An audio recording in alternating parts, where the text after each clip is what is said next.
LoveLore Library. Chapter 61.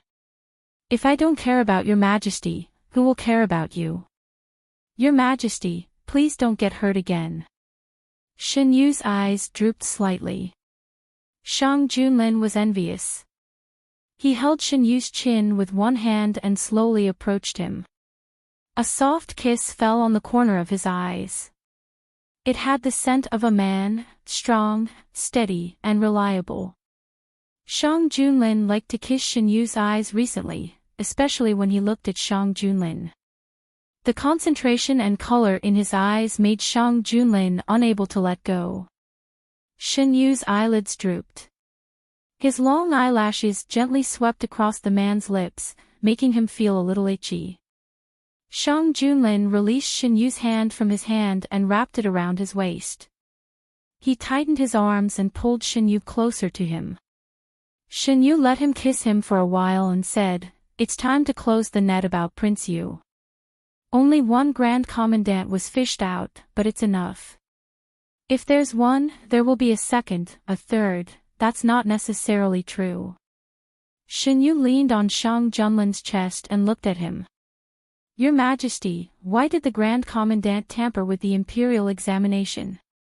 Yu wants to blame Prince Yu for what the Grand Commandant did." Shang Junlin thought for a while and reacted. "Otherwise, why would the Grand Commandant bribe a poor student who hasn't entered the Imperial court yet? What if it was Prince Yu's idea? Prince Yu lives in his fief all year round. What made him want to plant his own people in the Imperial court?" Shen Yu chuckled. "It doesn't matter if it was true or not, as long as we spread the news and let those people think so." Shang Junlin couldn't directly do anything to Prince Yu because of the late emperor's will.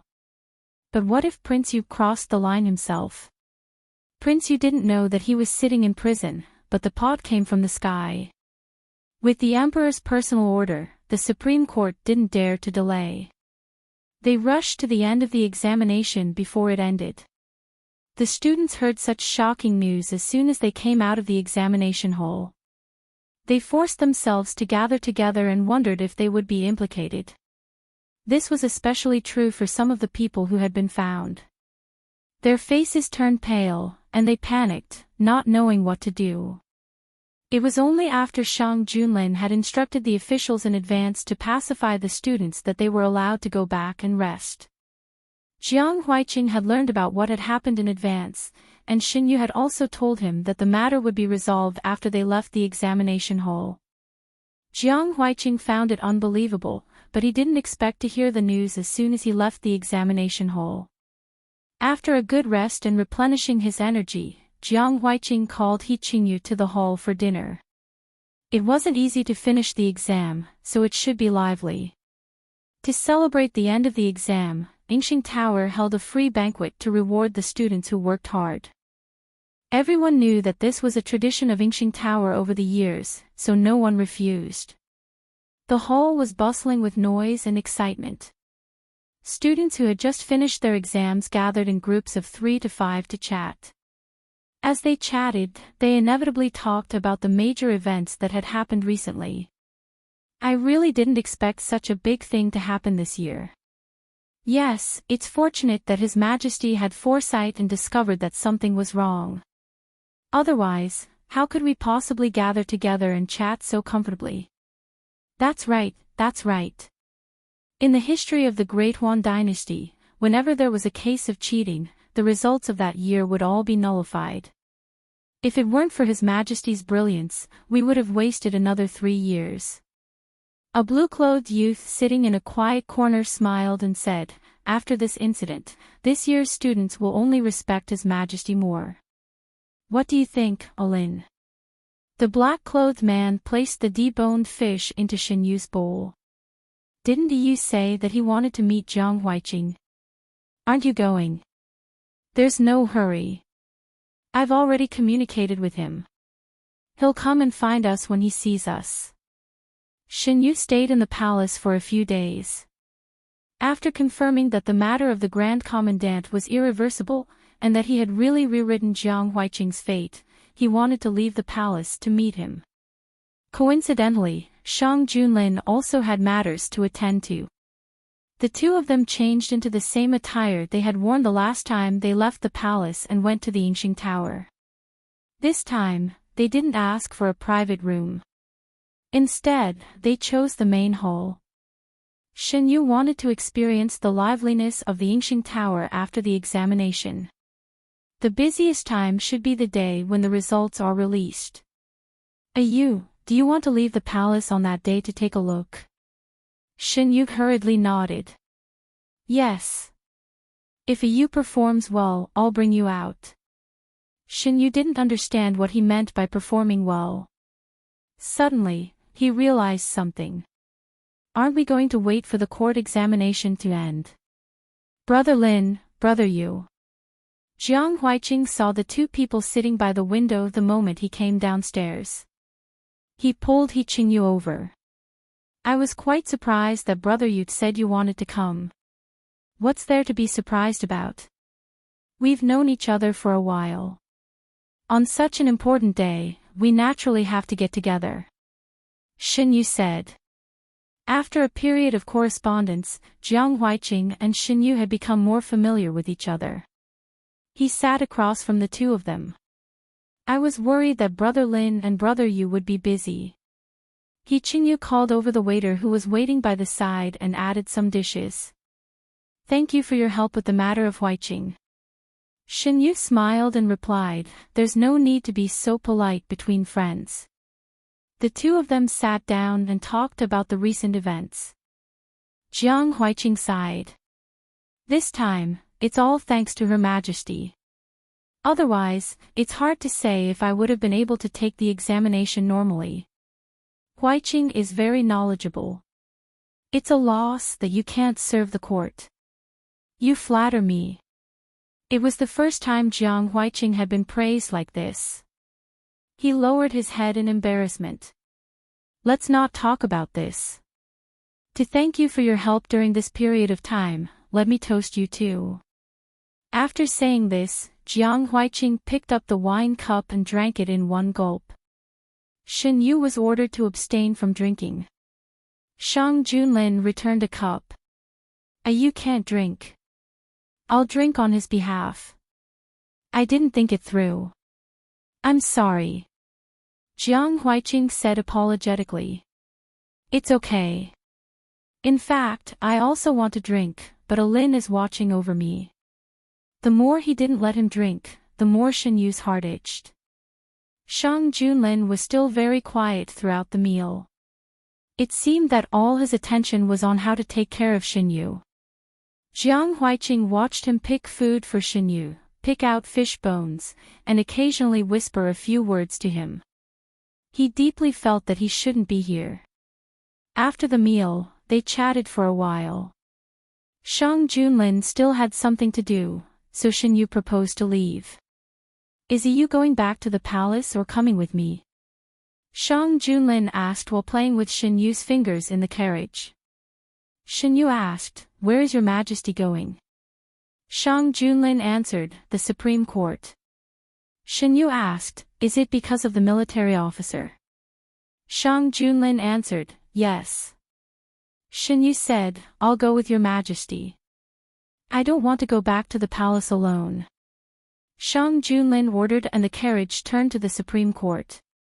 The minister of the Supreme Court had received the news early and personally led the carriage into the inner courtyard. Shang Junlin got off the carriage. The minister of the Supreme Court was about to go forward when he saw a man in black standing beside the carriage and stretching out a hand. The minister of the Supreme Court was stunned. Who else was inside?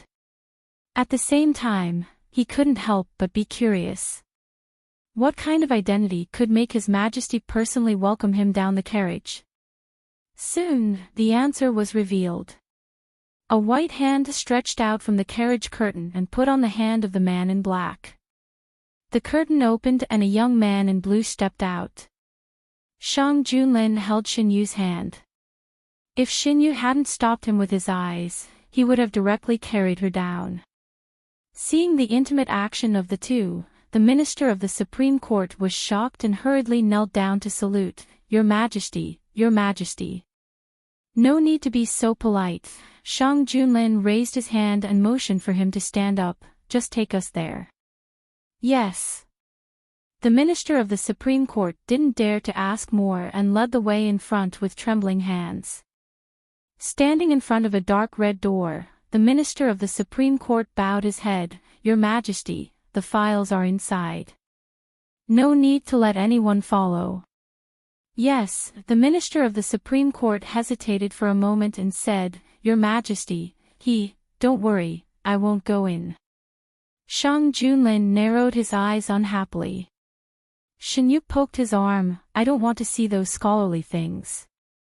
I'll just wait for Your Majesty outside. It just so happens that I haven't been here before.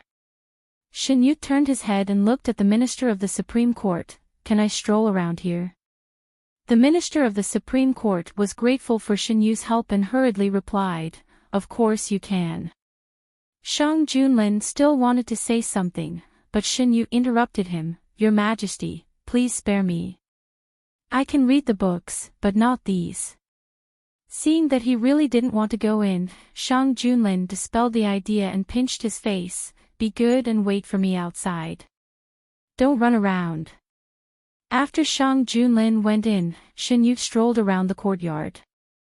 The Minister of the Supreme Court didn't dare to go too far or too close and followed him from a distance. The sun was setting in the west. Shen Yu finished looking at all the flowers and plants in the courtyard and Shang Junlin came out. On the way back, Shen Yu couldn't help but be curious and asked, Your Majesty, what do you want to see? You can just send someone to get the files. Why do you have to go there yourself? There are some things that are uncertain.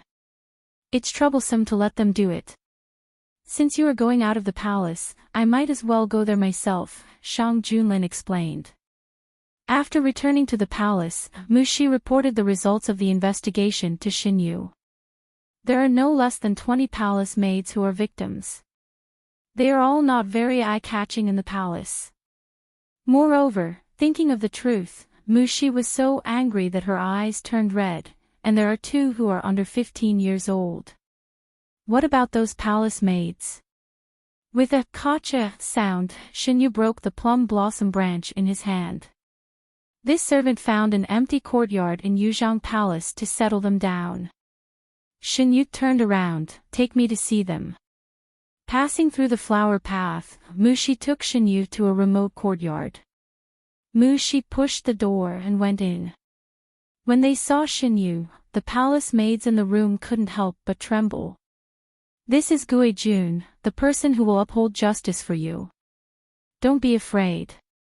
Mushi was obviously very familiar with their situation and comforted them in a soft voice.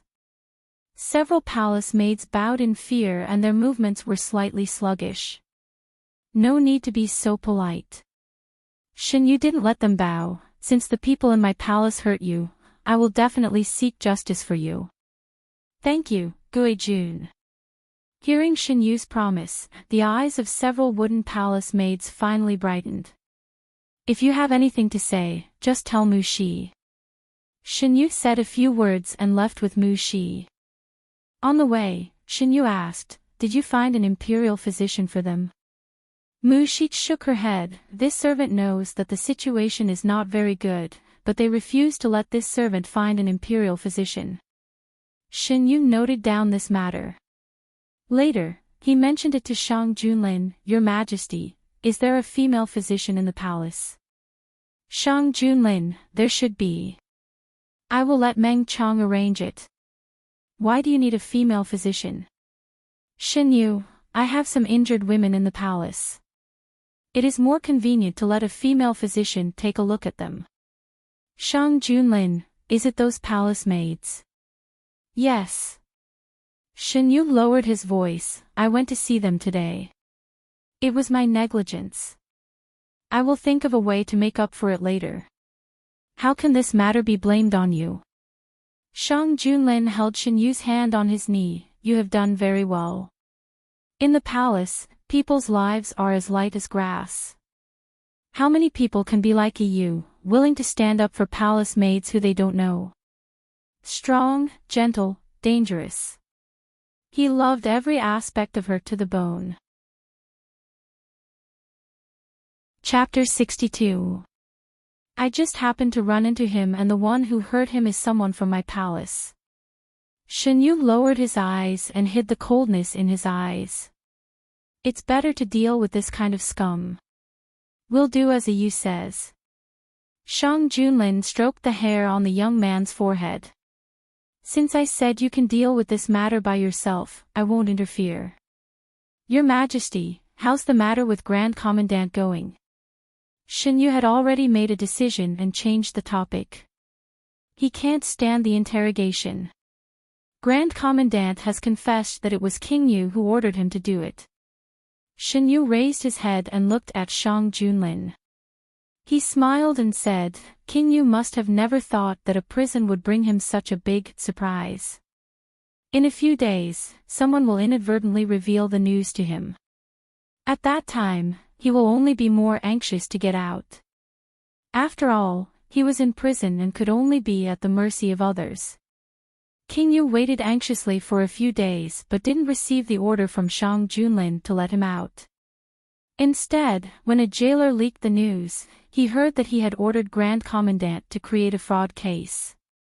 What did you say? King Yu clenched his hands and widened his eyes in disbelief. This.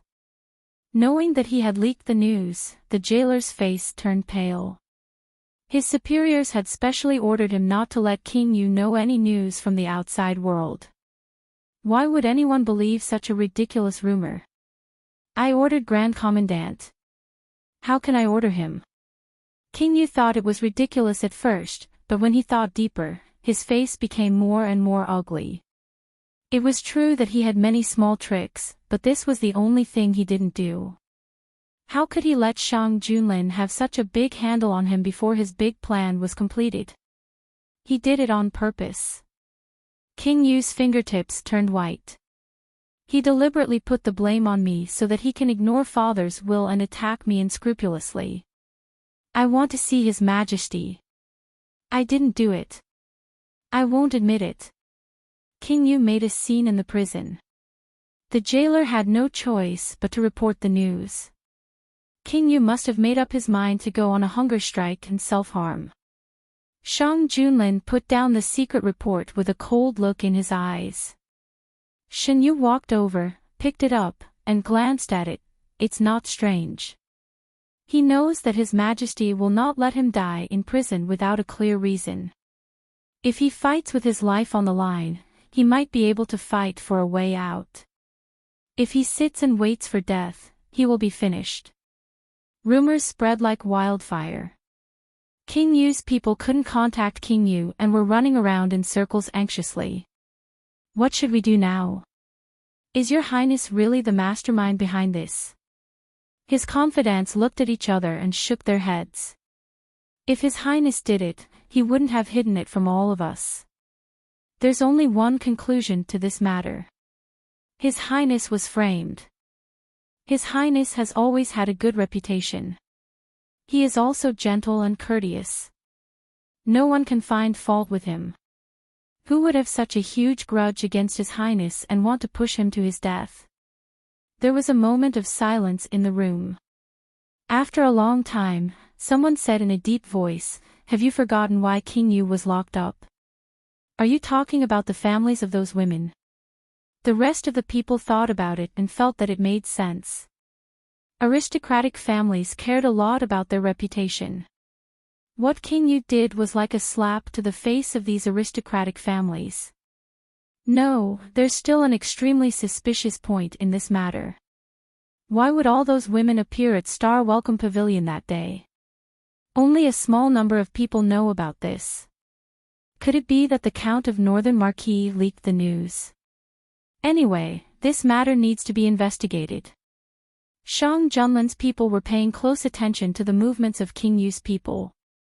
When the news was reported, Shinyu also knew about it. Will they trace it back to the hidden dragon guards? Shinyu held a white chess piece and placed it down. He didn't allow his people to do it because he was afraid that they wouldn't be able to clean up the mess properly. It was a quiet afternoon. Shin Yu had enough of his afternoon nap. He pulled Shang Junlin to play chess with him. Shang Junlin placed a black chess piece down casually. If they find out, the name of the person who did this will be removed from the hidden dragon guards. On the chessboard, they played back and forth. Under the seemingly peaceful surface, each move was filled with killing intent. Outside the chessboard, the two of them placed their chess pieces casually. Since they want to investigate, they should give us a target. If they can't find anything, they will suspect us sooner or later. In short, they had to find a scapegoat. Since they suspect that it's the Count of Northern Marquis, let's confirm their suspicions. Shin Yu made a decision casually. Just as Shin Yu thought, King Yu's people were just confused at the start. When they realized what was going on, they realized that there was something wrong with the whole situation. The strategists that King Yu had spent a lot of effort to train were not idiots. They didn't have any real skills and King Yu didn't think highly of them. Following the clues left behind by the hidden dragon guards, they found out that it was the Count of Northern Marquis. Sure enough, there is a problem with the son of Count Northern Marquis. After all, he is just a son of a concubine. If it was Shin Yu at the start, His Highness would have coaxed him. However, what is Shin Qingran? Why does His Highness think so highly of him? King Yu didn't tell these people about the contents of Shin Qingran's letter. Hence, they didn't know that Shin Qingran had almost become their colleague. Shin Qingran didn't have a good time during this period of time. After creating such a big commotion, Count Northern Marquis was deeply embarrassed. After all, other people were daughters. Why did Shin Qingran, as a man, have to rush? Hence, Shin Qingran was grounded again. In the future, without my permission, don't come out and embarrass yourself. Ignoring Shin Qingran's explanation, Count Northern Marquis left in a huff. He was really blind to think that this son of his could be of great use. He didn't care about the son of his first wife. The more Count Northern Marquis thought about it, the more he regretted it. With Shin Yu's degree of favor, if he had treated him well, the Count of Northern Marquis wouldn't have to worry about the future. Unlike Shin Qingran, this unfilial son, he would only embarrass him. After investigating the Count of Northern Marquis, how could King Yu's men let it go? They started to target the Count of Northern Marquis. Some of their power had been uprooted and they had been entrenched in the capital for many years. The remaining power was more than enough to deal with the declining Count of Northern Marquis. Shin Qingran threw a tantrum. He also felt wronged. He thought that he was the only son of King Yu and that he had finally found the right person. Who knew that he was just a fish in King Yu's fish pond? He was nothing. Concubine Ru tried her best to persuade him to calm down. Shin Yu is also lucky. If I had known that His Majesty would treat the person sleeping beside him so well, I wouldn't have pushed the opportunity to him. My poor son, it should have been you who entered the palace. Hearing Concubine Ru's words, Shin Qingran felt even more upset. If it was him who entered the palace, now Shin Yu, no, the whole Count of Northern Marquis, would they have to live under his whims? Mu Shi told Shin Yu about what happened in the Count of Northern Marquis. After that, she said angrily, Shin Qingran didn't think about it. Even if it was him who entered the palace, would His Majesty like him? Now it is me who entered the palace.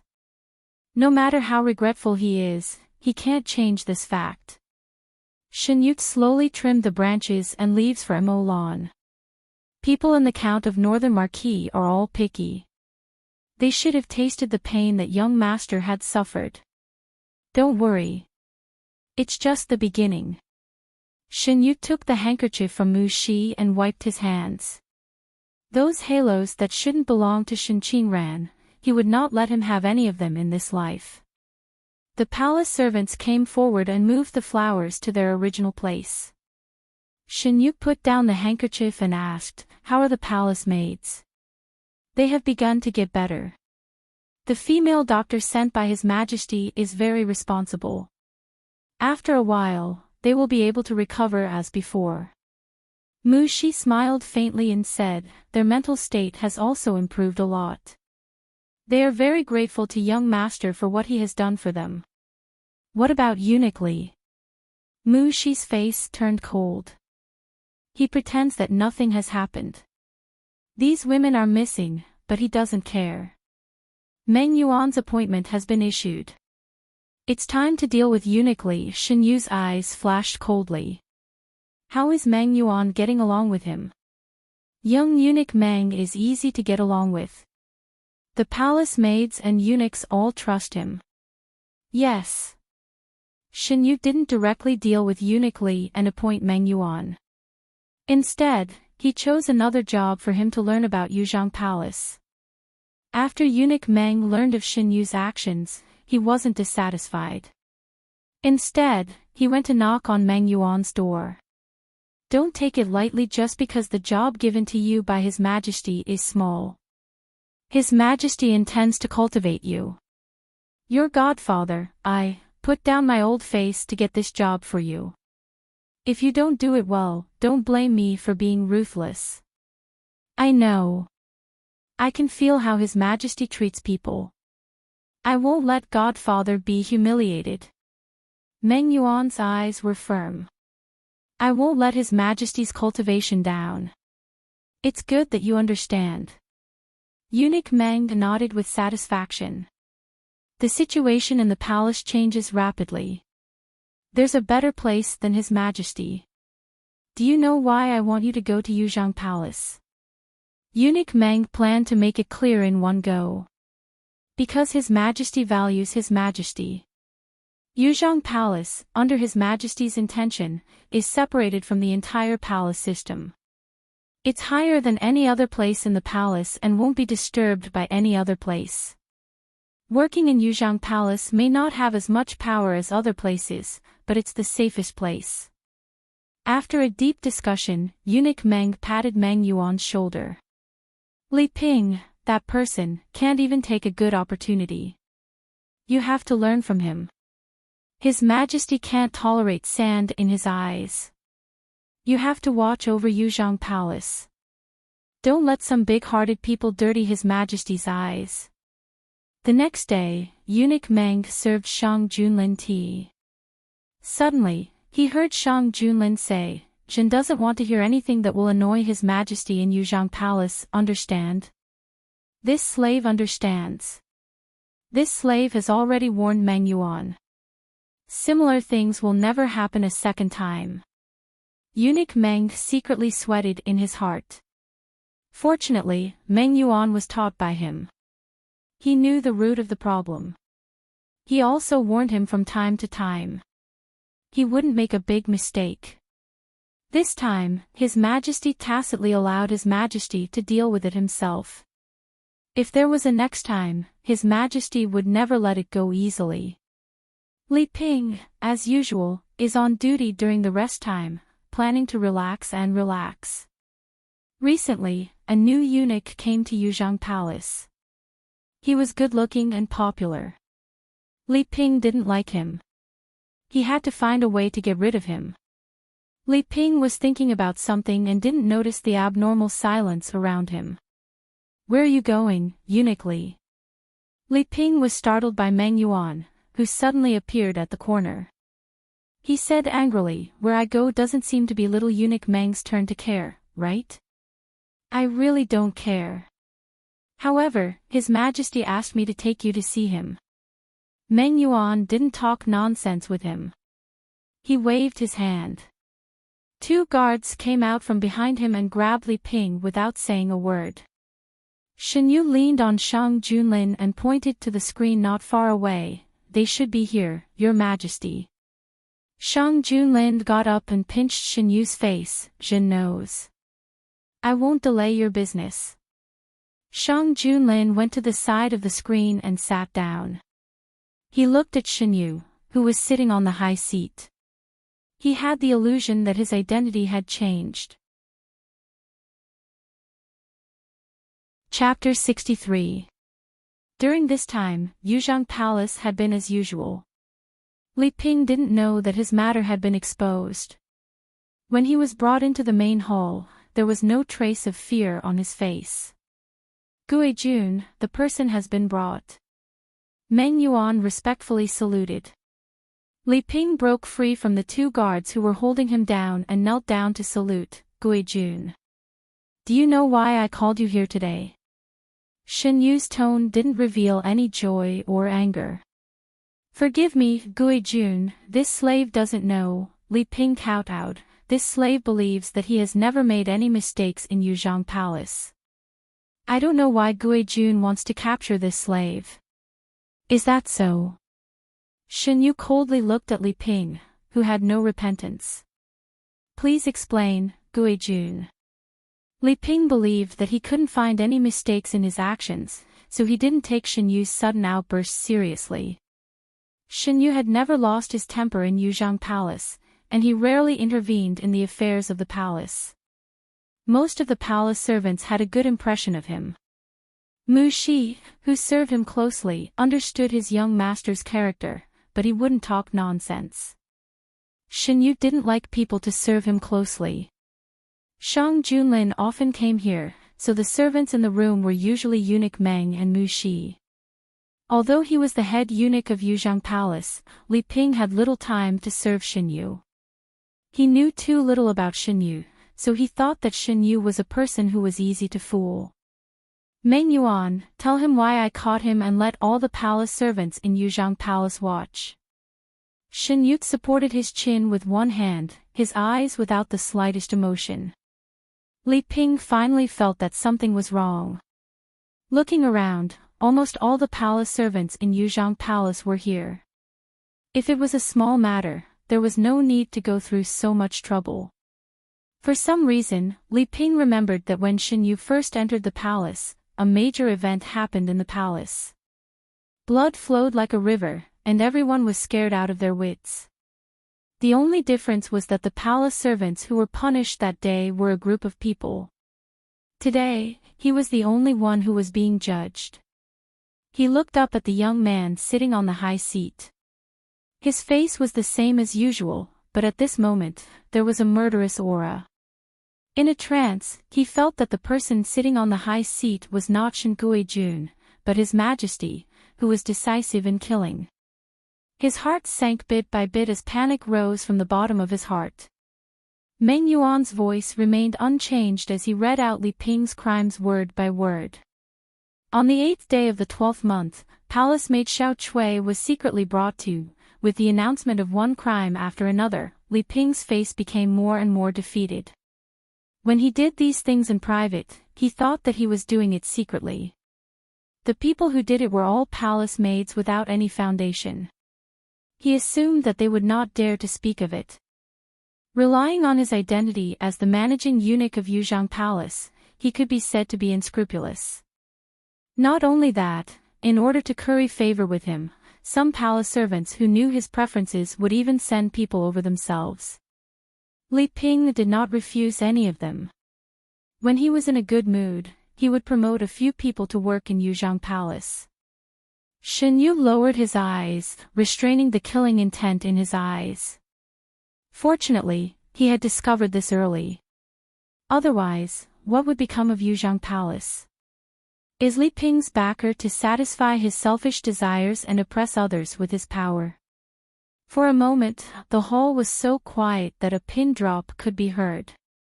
After Meng Yuan finished reading, Shen Yu stood up and looked at Li Ping condescendingly. Li Ping, do you know your mistake? Obviously, he was only wearing ordinary clothes, but his momentum was so oppressive that people did not dare to look directly at him. Li Ping prostrated himself on the ground and kept kowtowing. This slave knows his mistake. This slave was possessed, everyone in Yuzhang Palace was summoned. Li Ping knew that he could not be kind. He was wrong. He was wrong. He thought that if Shen Yu did not ask, he would not care about the matters in the palace. He thought that Shen Yu was a soft-hearted person who was easy to fool. Also, if he could be so favored by His Majesty, How could he be a person with nothing but his face? If you are wrong, you should be punished. Drag him out and beat him to death. The two guards ignored Li Ping's crying and begging for mercy and dragged him out. Shen Yu looked down. Today, I want to make one thing clear. As a member of Yuzhang Palace, if you are bullied outside, Yuzhang Palace will be your backing. Similarly, if you are like Li Ping, relying on the fact that you are a member of Yuzhang Palace to commit crimes, the first to punish you will also be Yuzhang Palace.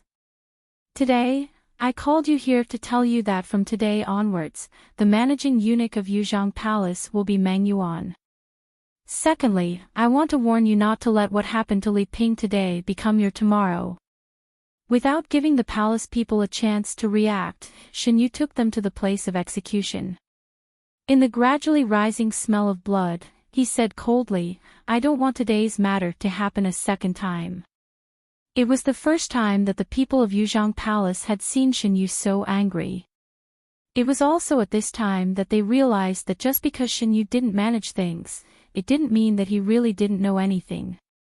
Li Ping's matter was so secretive that even the people who worked with him didn't necessarily know, but Shen Yu could find out everything in one fell swoop. Screams and the sound of sticks hitting flesh mixed together, and the smell of blood lingered. Everyone unconsciously tightened their hearts at this moment. No one noticed that the small group of women who were watching the execution didn't look at the center with fear, but only pleasure. At this moment, a corner of the haze in their hearts was finally blown away by the wind. Given time, time would wash away the pain in their hearts. Although Mu Shi had seen a bloodier scene last time, she still felt a little weak in her hands and feet after watching the whole process. On the other hand, Shen Yu didn't even blink. After it was over, the palace people dispersed. As soon as Shen Yu entered the room, he was hugged tightly. Ayu! Ayu! The man buried his head in Shen Yu's shoulder and neck. His hot breath sprayed on Shen Yu's sensitive skin, which gradually turned red. His waist was firmly shackled by the man. Shen Yu couldn't break free and could only be nibbled and pecked by the man. The nibbling spread up from his neck. After a long time, Shen Yu was finally let go. Shen Yu lay in the man's arms and calmed his breathing for a while. Then, he said, Your Majesty, what's wrong? It's the first time I've seen a you like this. I'm a little excited. Shang Junlin hugged Shen Yu. His eyes were full of black fog. Your Majesty is more than just a little excited. Shen Yu felt a certain energetic existence.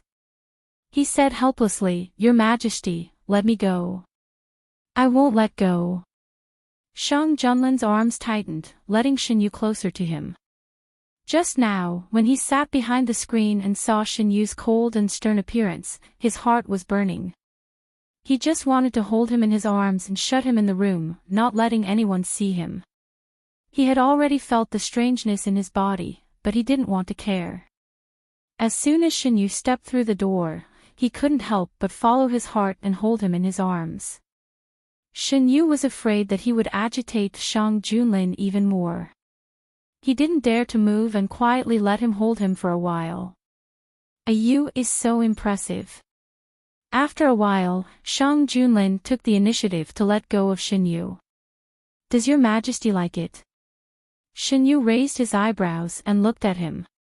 Because of what happened just now, the corners of Shen Yu's eyes were slightly red and there was some moisture in his eyes. Shang Junlin looked more and more happy. No matter how you are, I like you very much. Shen Yu didn't doubt Shang Junlin's words. After all, he had personally experienced it. Recently, the King of Yu's people have been targeting Count North. Shang Junlin took Shen Yu to the couch and sat down. Because of Shen Qingran. Shen Yu thought for a while and remembered that he let Shang Junlin divert the trouble last time. Your Majesty acts really fast. Count North is also angry because of the King of Yu's matter. When the King of Yu's people take action at this time, they will hit the wooden warehouse. Count North was a hereditary noble. The importance of face was not less than that of those aristocratic families. When Shen Qingran lost face, he could still discipline him behind closed doors. However, the King of Yu had invited Shen Qingran to meet him. Wasn't he humiliating them openly? Count North thought that the Count North was not worse than any aristocratic family. Now, there was a king who was favored by the emperor. Although Shen Qingran was a concubine's son, he was not someone who could be bullied. He had not yet found the King of Yu's trouble, but the King of Yu's people came to his door first. How could Count North swallow this anger? Both sides have scruples. They don't take any big actions. It's just a small fight. Shang Junlin said some of the secret actions of both sides. The news has been spread. How can the people behind the King of Yu sit still? Shen Yu leaned back. They are really calm. If they are not careful, they will not be unable to find any clues after so many years. Shang Junlin was not surprised by this result. Forget it. Take it slow. We have plenty of time to waste with them. The progress of the matter of the Grand Commandant was slowed down because it involved the prince. The day of the release of the results was getting closer and closer. Jiang Huiqing still kept in touch with Shen Yu. Recently, he sent letters one after another. Most of the topics were about the release of the results. The time of waiting for the results was always anxious. Even if Qingyu was calm, he was quite restless these days. The two people who could not stay calm sat together and talked. I don't know where Brother Lin and Brother Yu are working. We still don't know their identities. Jiang Huiqing scratched his face. If you don't know, then why are you writing letters to them every day? Qingyu looked at him indifferently. Jiang Huiqing, no one said anything about it. Young Master Yu and I hit it off at first sight. Other than you, young Master Yu is the only one in the entire capital that I am familiar with. Qingyu, have you never guessed their identities? Jiang Huiqing, I guessed, but later I found out that they were not. Forget it. I didn't get to know them because of their identities. If we are fated to meet, I will naturally know. Young Master Yu didn't say anything because it was inconvenient. He and young Master Lin got married because of their family. I don't know if he is living well in the Lin family. Fortunately, young Master Lin is a good person and treats him wholeheartedly. Qingyu almost spat out the tea in his mouth. Why are you worrying about other people's family matters? He really didn't know what Jiang Huiqing would think when he found out the true identities of those two people. If everything went well, he would be able to verify his guess after the court examination. Shang Junlin was the first to know when the results of the examination came out. Do you want to know the results in advance? Shang Junlin changed into his court attire and walked over. It's already out. To be honest, Shen Yu really wanted to know. During this period of time, Jiang Huiqing had been constantly writing to him about this matter, causing him to feel nervous. Shang Junlin was very familiar with Shen Yu, so he immediately saw the faint nervousness on his face. He laughed and said, "Why are you so nervous when you didn't participate?" Shen Yu shook his head slightly. He couldn't tell if he was nervous because of the results or because of something else. This was the first time Shang Junlin saw such an expression on Shen Yu's face. His heart itched, so he moved closer and placed Shen Yu on the short table. You lost. The stone in Shen Yu's heart suddenly fell to the ground. He raised his eyes to look at the man above him. He was surrounded by the man's strong arms and surrounded by a biting cold aura. There was no escape. It's time for you to fulfill your promise. Shang Junlin's eyes were bottomless, as if there was a fire burning in them that could burn everything. Chapter 65. Shen Yu looked at Shang Junlin speechlessly. Why are you looking at me like that? Shang Junlin's hands moved unhurriedly. Did I say something wrong? No. Shen Yu had a headache when he thought of the two experiences. He didn't dislike being intimate with Shang Junlin, but Shang Junlin had been with him for too long. Shen Yu felt that he couldn't take it anymore. Forget it. The carriage swayed as it entered the palace. Eunuch Meng, who had been waiting for a long time, greeted him as soon as he got off the carriage. Your Majesty, official Fong requests an audience. Let him wait for me in the imperial study. Shang Junlin left after sending Shen Yu back to Yuzhang Palace. Official Fong had come to the palace this time for his troublesome daughter. Your Majesty, I am ashamed. I didn't know that my daughter had disguised herself as a man to participate in the imperial examinations. Official Fong knelt on the ground, his face full of regret. He knew that his daughter had great ambitions, but he didn't expect that she would really put them into action. If he had known, he wouldn't have taught her so many things since she was young and made her ambitious. Shang Junlin had an impression of this woman. He threw the booklet in his hand aside and said, Tell me, what happened? My daughter kept the news a secret until the results came out. She knew that she couldn't hide it anymore, so she told me. Official Fong was shocked by his daughter. He didn't have time to be surprised that his daughter had obtained excellent grades in high school. He asked her to tell him the story in detail. It turns out that before the new year, when she went to visit her childhood teacher, she somehow got a man's identity and participated in the local provincial examination. After she passed, she didn't tell anyone and kept it a secret. This time, she used the same trick and entered the examination hall with that fake identity again. The final court examination was to enter the palace to meet the emperor. Fong Jiayi had told Shang Junlin in advance, so she was confident. That was why she dared to tell official Fong the truth after the results were released. Official Fong rambled on for a long time. When he finished, he kowtowed heavily and said, It's my fault for not teaching my daughter well. I am willing to accept the punishment. Is there a rule in Dahuan that states that women can't participate in the imperial examinations? Shang Junlin suddenly asked. No. Lord Fong didn't understand why Shang Junlin would suddenly ask such a question. He thought carefully about the laws of the Great Huan dynasty and realized that there wasn't any rule that prohibited women from participating in the imperial examinations. It was just that after so many years, everyone had subconsciously thought that only men could participate. Realizing the meaning behind Shang Junlin's words, Lord Fong's eyes slowly widened.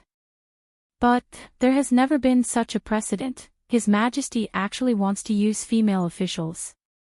Master Fong couldn't believe his eyes. There's no need to rush.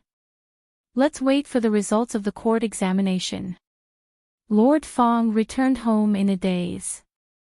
Lady Fong anxiously greeted him. How is it? She was also shocked by what her daughter had done. Ever since Lord Fong entered the palace, he had been feeling uneasy.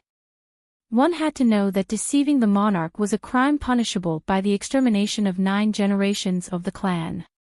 Not to mention that Fong Jiayi had participated in the imperial examinations as a woman. It would have been fine if she had not passed the examinations, but she had passed the examinations and even achieved good results. Master Fong patted Madame Fong's hand. Let's talk inside. In the study, Lord Fong dismissed the servants, leaving only his wife and Fong Jiayi. He slowly said, His Majesty doesn't intend to pursue Jiayi's matter. Madame Fong stood up from her seat in shock. How is that possible? Why not? Compared to the anxious Lord Fong and Madame Fong, Fong Jiayi was in a much better mood. I told you that His Majesty is different from other emperors. I told you not to worry. How can we not worry about this? Lord Fong was furious at the mention of her name. Look at what you've done. Our family was almost ruined because of you. Father, Am I such a careless person in your eyes? Feng Jie sighed. Since His Majesty and Lord Feng had revealed the truth, there was no need for her to hide it. She told them everything that had happened after the incident with Prince Yu. I told you not to worry. You didn't believe me no matter what I said. Lord Feng let out a long breath. You mean, you told His Majesty about this in advance? Lord Feng's voice unconsciously rose as he spoke. Feng Jie nodded. I saw His Majesty and His Majesty at that time. Just as you said, they were a perfect match. Who asked you this? Lord Feng almost choked. Why didn't you discuss it with me before you made a decision? If His Majesty had listened to you and thought you were being whimsical, what would you have done? There are no ifs. Feng Jie retorted. There would only be one result. Otherwise, she wouldn't have had the chance to see His Majesty and His Majesty. Forget it. You've had your own ideas since you were young. Since you've made a choice, do it well. Don't let His Majesty down. Lord Feng waved his hand. What else could he say? Father, please don't worry. I won't go against my original intention. Madame Feng wiped the tears from the corner of her eyes. Why did you choose such a path? Just thinking about it made Madame Feng's heart ache. How much doubt would a woman receive from the outside world if she became an official? Her daughter grew up pampered and spoiled. Before she could choose a husband for her and watch her get married and have children, she had to watch her daughter run headlong into the power field. Feng Jie came over and hugged her mother. Mother, don't worry about me. With His Majesty and His Majesty as my backing, I'll be fine. Just comfort me. You're just like your father. You always make people worry. At that time, Lord Feng was just a 7th-rank official who had just entered the officialdom. The other princes were powerful and influential. He chose Shang Junlin, who was the least favored, because Shang Junlin drove away the foreign enemies and recovered the country. At that time, Feng Jun knelt in front of me and only said one sentence, I'm loyal to De Huan and also to the person who can save De Huan. Shang Junlin refuted the opinions in the memorial and talked about what happened at that time. At that time, I was in a very difficult situation in the imperial court. Several princes were fighting to the death. Almost all the forces in the capital were involved. I led the army outside all year round and didn't have any help in the imperial court. It was Feng Jun who gathered the forces little by little so that I wasn't in the dark in the imperial court. His Majesty was willing to give Miss Feng a chance because of Lord Feng. Shen Yu poured a cup of tea and put it in front of Shang Junlin. Shang Junlin picked up the teacup and took a sip. There's one reason. There's another reason. Although she's a woman, I saw the shadow of Feng Jun in Feng Jie. He taught his daughter very well. I really want to see how far Feng Jie can go as a woman. Your Majesty won't misjudge people. At that time, Shen Yu saw the conviction in Feng Jie's eyes. In the short time they spent together, Shen Yu could also feel that Feng Jie was a determined person. She had the gentleness of a woman and a heart that didn't lose to any man. The more they spent time together, the more Shen Yu couldn't figure out how the Prince of Yu defeated Shang Junlin in his previous life. Whether it was in terms of intelligence or other aspects, the Prince of Yu was no match for the latter. What was the origin of the book he read after his death? Who was the one who manipulated them? The development of this life was very different from his previous life. Shen Yu didn't know if they were out of control, but he would never allow the ending of his previous life to happen again. In the book, the Prince of Yu was crowned emperor. Shen Qingran was the mother of the world. However, Shen Yu destroyed the Prince of Yu's dream before his death and changed the ending of the book. It was clear that everything in the book could be changed. After the general examination was the palace examination. The palace examination was held in the imperial palace and was personally supervised by the emperor. The students who failed the examination left the capital one after another. Those who were qualified to participate in the palace examination entered a new round of revision. The results of the cheating case were also announced during this time. The punishment of the Grand Commandant was not announced yet. The punishment of the other people involved was announced. Those who committed serious crimes were all executed. Those who didn't receive the death penalty were punished according to the severity of the case. The examinees who intended to cheat were all stripped of their qualifications to participate in the imperial examination. Including those from the same family, they were not allowed to become an official for 3 generations. This punishment was very serious. If 3 generations couldn't become an official, even the most powerful family would fall. This Sun Xingqiao is from my hometown. I didn't expect him to do such a thing in private despite his sanctimonious appearance. I've interacted with him before. And Sun Jinmu. I know a few of the people on the list. Damn. Why did they have to do this? They've harmed themselves and their families. They deserved it. They wanted to take a shortcut but they didn't know if they had the life to enjoy it. To be honest, I received a similar letter at that time. It was very exaggerated, but I didn't believe it. I received it too. Me too. They looked at each other and found that they were not the only ones who were targeted. The case was over and the results of the general examination were out. They didn't have to be as cautious as before. After asking each other, they found that many of them were targeted. The only thing they had in common was that they were all from poor families. It was not a secret that the emperor liked to use officials from poor families. Those who could participate in the spring imperial examination more or less had some understanding of the situation in the imperial court.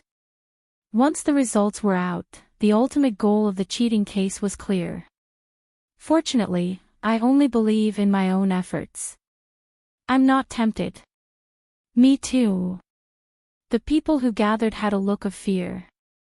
After a moment of silence, Jiang Huiqing said, "This has taught us a lesson.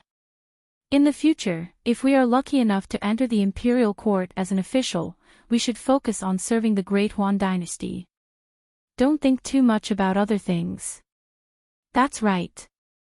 We study hard so that we can serve the country one day. Soon, some of us will be able to realize our dreams. In the future, we should restrain ourselves. His words were echoed by the crowd. The hidden dragon guards presented the conversation between the students to the emperor. During this period of time, the situation was special. Shang Junlin sent a team of hidden dragon guards to collect information from outside the imperial palace. If anything went wrong, they would be able to intervene. It's a blessing in disguise. It's a lesson for these students who haven't entered the imperial court yet. Shen Yu finished reading Jiang Huiqing's letter and said. Jiang Huiqing's letter was about the discussion between the students about the cheating case. He was there at the time and wrote a letter to Shen Yu. With Jiang Huiqing outside, Yu is more informed than me. Shang Junlin took the letter from Shen Yu's hand and put it aside after reading it. The secret letter from the hidden dragon guards was placed there. Jiang Huiqing's letter and the secret letter from the hidden dragon guards arrived at the same time. He seems to like writing to Yu. Before the exam results were out, he wrote to Yu a lot. These few days, he sent a few more letters. Did Yu reply to his letter? Of course, Yu replied. If not, Jiang Huiqing wouldn't send letters to the imperial palace one after another. It seems like he did. Shang Junlin rubbed the young man's soft neck. What did Yu say to him? Chapter 66. Shen Yu tilted her head. Your Majesty, just ask. Don't touch me. Shang Junlin pinched Shen Yu's neck and let go. He said honestly, I like to touch Yu. Does you like it? Shin Yu blushed.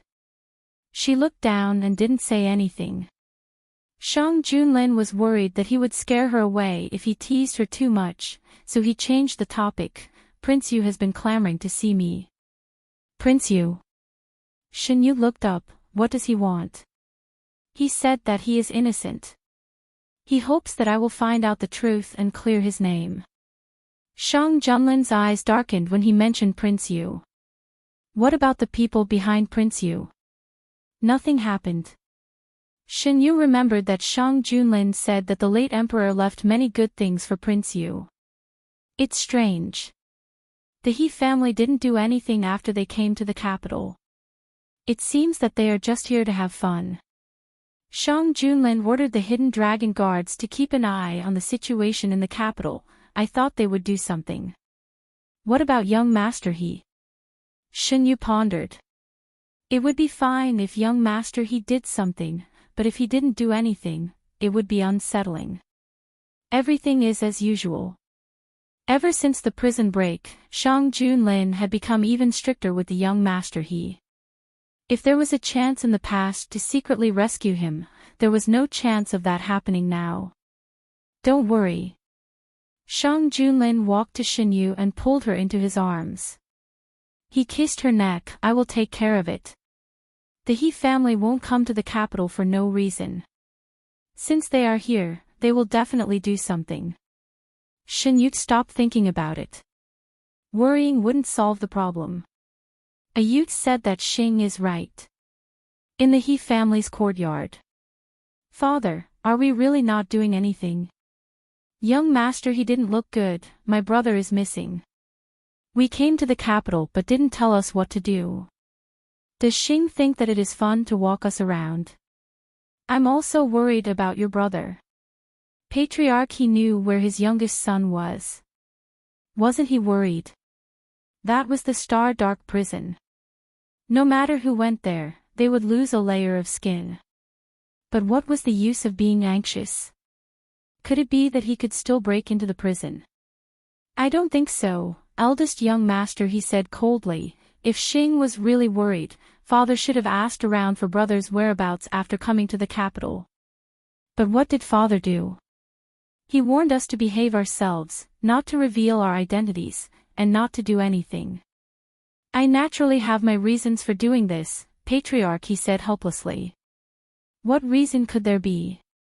What's more important than finding my brother? Eldest young master, he was dissatisfied. I don't think father has any intention of looking for my younger brother. Father, you don't want a star. Give me some men and I'll go look for a star myself.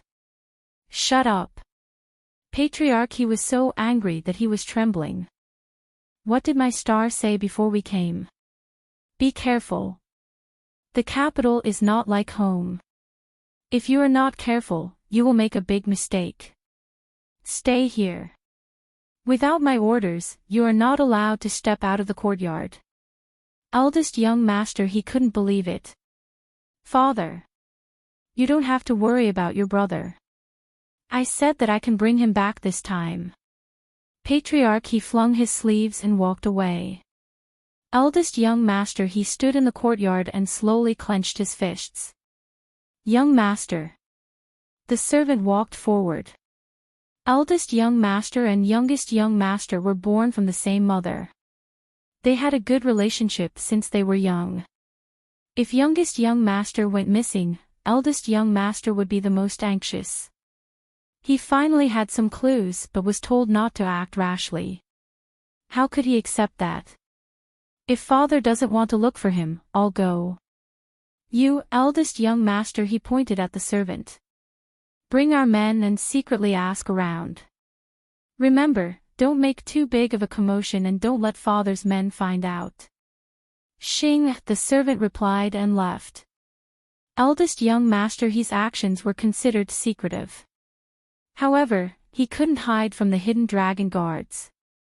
The moment he made a move, the news was sent to the palace. Eldest young master, he is very close to his younger brother.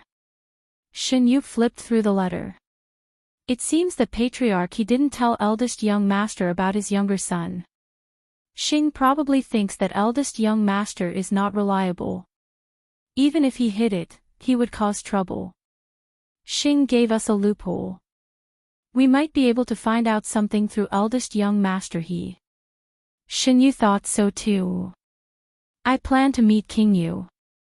You, do you want to come along? Shang Junlin asked. Shen Yu nodded. Shen Yu was quite interested to see King Yu in trouble. The beginning of spring had passed and the weather was getting warmer. Shen Yu took off his thick winter coat and wore a blue casual outfit. He looked even more handsome. When he met King Yu again, he didn't look as elegant as he usually did. If King Yu was rated 7 points in the past, he would only be rated 4 points now. His hair was messy and his face was pale. His eyes were sunken and he looked dispirited. King Yu stared blankly at the tall figure approaching with the jade-like young man. Shen Yu was more charming than when he first met him. Shang Junlin took good care of him. His complexion was ruddy and his face was chubbier. He wasn't as thin as before and his temperament was more restrained. Seeing the two people getting closer and closer, King Yu didn't know why, but a strange feeling rose in his heart. It was as if something important had left him and there was no possibility of it returning. He opened his mouth but the words he wanted to say were stuck in his throat. He couldn't make a sound for a long time. How can you not salute your majesty? While he was in a daze, the jailer couldn't stand it and scolded him harshly. King Yu recovered from his trance and noticed Shang Junlin's arm around Shen Yu's waist. He stared at the arm as if he wanted to dig a hole in it. Noticing his gaze, Shang Junlin quietly tightened his arm and let Shen Yu get closer to him. Under the watchful eyes of the jailer, King Yu reluctantly saluted them. Greetings to your majesty, your majesty. King Yu knocked his forehead on the ground for a long time but didn't hear Shang Junlin's voice. He raised his head slightly and looked up. Shang Junlin looked down at him with no emotion in his eyes. It was as if he wasn't looking at Xing but at an inconspicuous ant at his feet. Xing was like this again. Xing was like this again. King Yu tensed his body and didn't allow himself to lose his composure. In the past, he was Imperial Father's favorite prince. Everyone tried to curry favor with him. Shang Junlin was only Xing's son who was disliked by Imperial Father. No one in the palace took him seriously. Even the powerful eunuchs and palace maids could step on him. However, it was Shang Junlin like Xing who sat on the position they all dreamed of and became the biggest winner. Shen Yu looked at King Yu who was kneeling on the ground. He saw his unwillingness, but so what? In this life, he was destined to carry his unwillingness to the end of his life. He would find that no matter how hard he tried, Shang Junlin was still a towering mountain in front of him. He couldn't cross it. Thinking of this, Shen Yu chuckled softly. His laughter broke the frozen atmosphere. Shang Junlin looked at King Yu for a while and said, I heard that you threatened to see me with your life. King Yu was embarrassed. Once upon a time, he was the one who was superior to Shang Junlin. Every dog has its day. Today, in front of Shen Yu, his position was reversed. He couldn't say. His star was angry purely because Shang Junlin was one rank lower, and his star was angry because this situation happened in front of Shen Yu. Even though so much time had passed, he still couldn't forget that first startled glimpse and the first throbbing of his heart. He really wanted to straighten his back and be a little more strong-willed, but now that he had a favor to ask of someone, he couldn't. I want to ask your majesty to give me justice. What the military officer did really has nothing to do with me. I beg your majesty to judge clearly. He could only kneel in front of Shang Junlin and beg him to let him go this time. In front of Shen Yu. King Yu clenched his teeth tightly. His heart was burning. He must take back his position. The one who had the last laugh must be him. I know. A cold voice came from the top of his head. King Yu looked up in disbelief. Your Majesty knows why you still. His voice gradually disappeared, and his face became more and more ugly. King Yu was not stupid. He thought carefully. Since Shang Junlin knew that he was wronged, why did he let the rumors spread and even spread to his ears? There was only one possibility: you did it on purpose. King Yu could no longer maintain his calm appearance. Why did you do it? You know that I didn't do these things. Why did you put the blame on me? You didn't do this, but what about those women? Shen Yu looked at him coldly. King Yu looked at Shen Yu in astonishment. You did it. Shen Yu avoided the question. Your people went to cause trouble for the residents of Northern Marquis. Xing found the right person. In the eyes of the outside world, Shen Yu and the residents of Northern Marquis were inseparable. As the legitimate son of Northern Marquis, the relationship between the two was bound together. When Shen Yu entered the palace, many people laughed at Northern Marquis for sending his legitimate son into the palace. Now, many people felt that Northern Marquis was farsighted. So what if he was the legitimate son? Who could be so lucky to be favored by His Majesty alone? Why did you do this? King Yu was so shocked that he moved forward a few steps. Are you still angry with me? There is nothing between me and Shin Qingran. I only looked for him because, King Yu, be careful with your words. Without waiting for him to finish, Shang Junlin interrupted him coldly. Feeling the strength around his waist increasing, Shen Yu reached out and patted the big palm on his waist to comfort him. When he turned to look at King Yu, there was only coldness in his eyes. King Yu, don't talk nonsense. We have nothing to do with each other. You don't need to tell me about your relationship with Shin Qingran. I don't care. Whoever you are with has nothing to do with me. Do you understand? The young man's voice was as cold as ice. The biting cold air was like an ice blade cutting through the skin and spreading from the outside to the inside. For a moment, King Yu almost felt that his heart was frozen. Once again, he deeply realized that he had completely lost Shen Yu. No, he didn't get it from the beginning. How could he lose it? King Yu smiled bitterly. You gave Xie and Xing to those women. How do you know this? When you hid your identity to get close to me, you also used the same method to get close to others. Did you really think that I didn't know anything?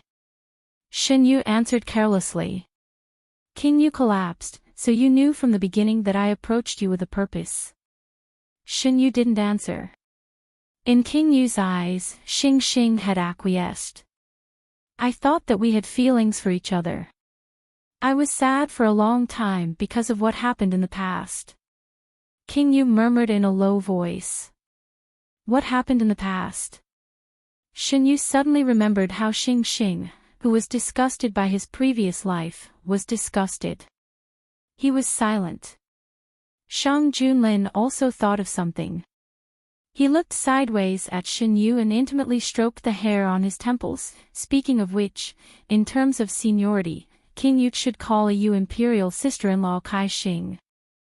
King Yu felt as if he was struck by lightning. Chapter 67. King Yu looked at Shang Junlin and then looked at Shen Yu, who was half leaning in Shang Junlin's arms. The expression on his face could be described as brilliant. Shang Junlin was right.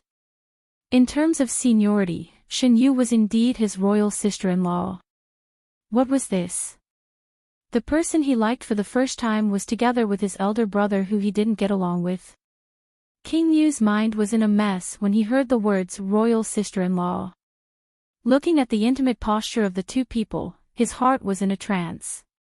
Also, the title, a Yu, used to be exclusive to him, but it was ruthlessly taken away when the young man turned around. Now, the only person who was qualified to call Shen Yu this way was Shang Junlin. Endless bitterness welled up in his heart. King Yu pulled the corner of his mouth, but his smile was uglier than crying. The coldness on Shen Yu's face was broken by Shang Junlin's words. Fortunately, he didn't laugh out loud. Especially when he saw King Yu's trance, his heart was even happier. This sentence was obviously a big blow to King Yu. Since Shang Junlin said this sentence, King Yu had been in a trance. After a long time, King Yu barely recovered. Shang Junlin was talking to Xin Yu in a low voice. Xin Yu had a faint smile on his face, which was completely different from his usual cold appearance. The more King Yu looked at him, the more uncomfortable he felt. However, he refused to look away and stared at the two of them as if he was torturing himself. Noticing his gaze, Shang Junlin casually glanced at him. The warning in his eyes made King Yu tremble with fear. He panicked and looked away.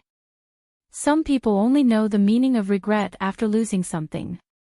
Xin Yu didn't know what King Yu was thinking and didn't want to know. The fate between him and King Yu was cut off by him in his previous life.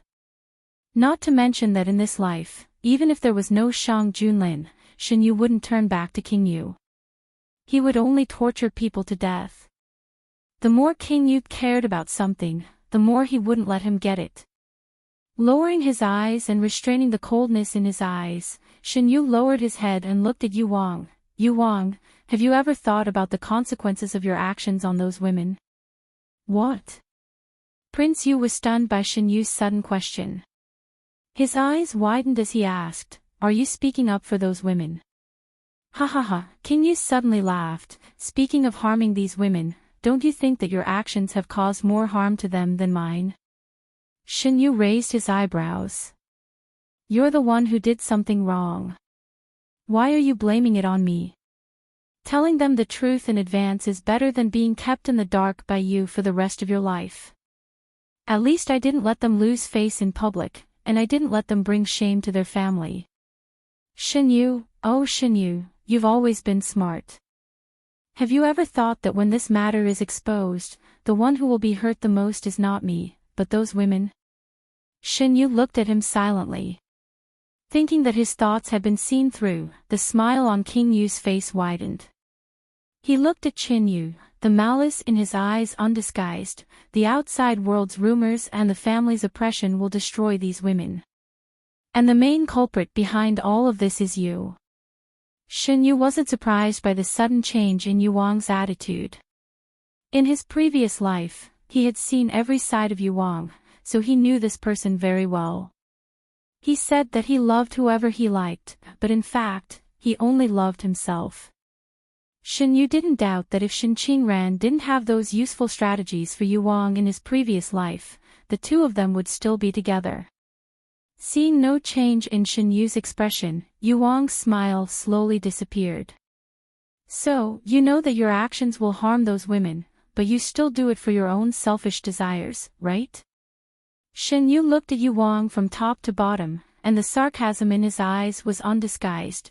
Your Highness, Yu Wang really surprises people all the time. Yu Wang subconsciously wanted to refute, but Xin Yu didn't give him a chance and continued. So Yu Wang can only be Yu Wang for a lifetime, and your majesty will always be Da Huan's majesty.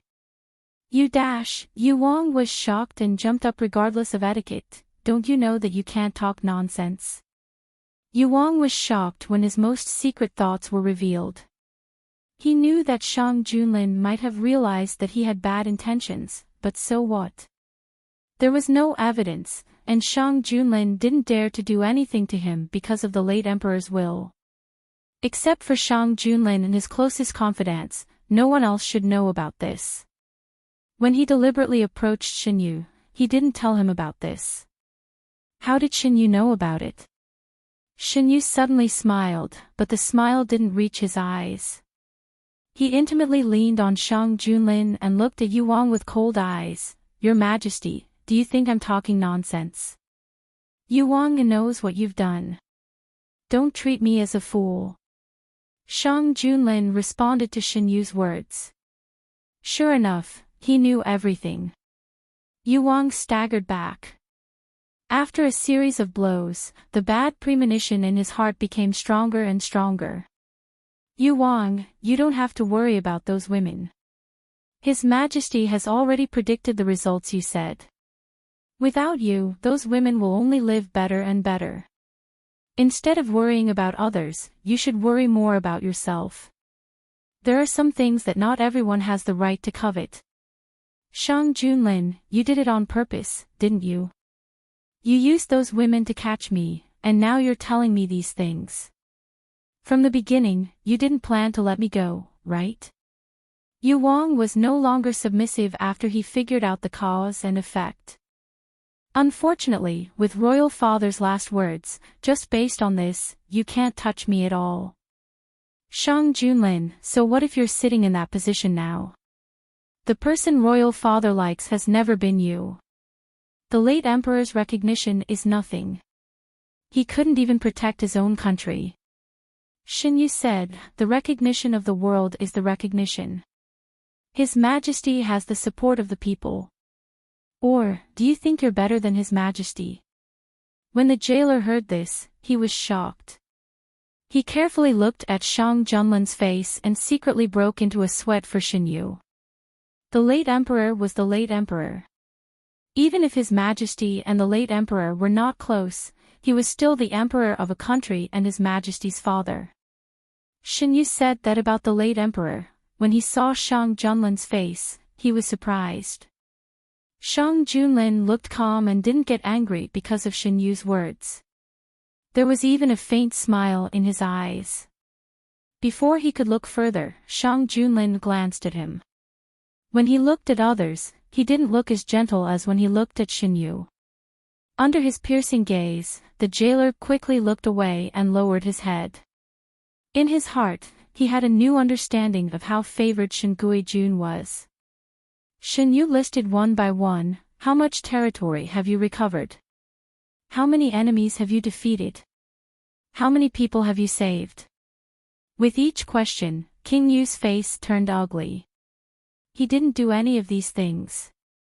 After listing, Shin Yu raised his eyebrows slightly. So, how do you think you are better than His Majesty? King Yu was speechless. A Yu is really good at talking. On the carriage back to the palace, Shang Junlin poured a cup of tea and handed it to Shin Yu. Drink it to moisten your throat. Just now, he talked too much. Shin Yu was indeed thirsty. He picked up the cup and drank it in one gulp. I don't like him. He used to hide his identity and get close to me. His words belittled His Majesty. He doesn't even know if he is worthy. Shang Junlin was amused by Shin Yu's straightforward words. You really think that I am so good? Of course, His Majesty is the best. Shin Yu opened his mouth and said nice words. No one can compare to His Majesty. Shang Junlin was very happy. He took Shin Yu into his arms. You is also the best. Shin Yu was used to Shang Junlin's kisses and hugs from time to time. She found a comfortable position and lay down. After lying down for a while, Shin Yu remembered what happened just now. She poked Shang Junlin's arm. Why did His Majesty suddenly tell King Yu that I am his imperial sister-in-law? Ahem, Shang Junlin coughed twice.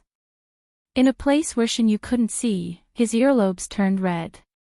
He tried to answer in a normal tone. He and I have the same father but different mothers. He is younger than me. You are my wife.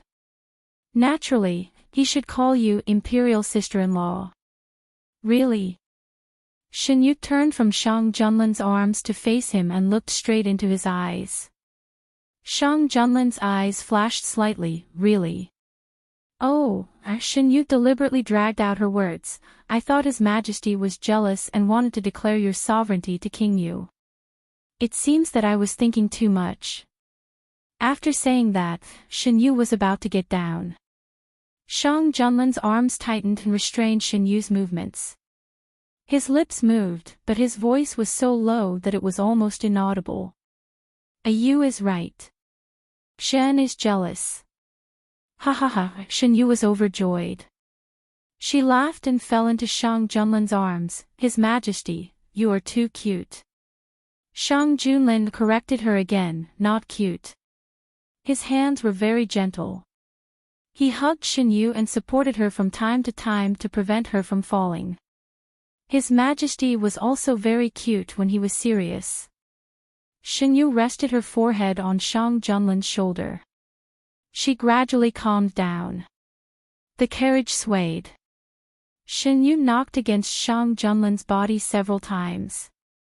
Under such intimate contact, it was easy to have some reactions. Shinyu had no choice but to sit up straight and move back a little. Why is the road suddenly so difficult to walk on? Shinyu remembered that the road was not so bumpy when they left the palace last time. Meng Chang. Eunuch Meng heard the conversation inside and explained, I don't know who dug a lot of holes on the road.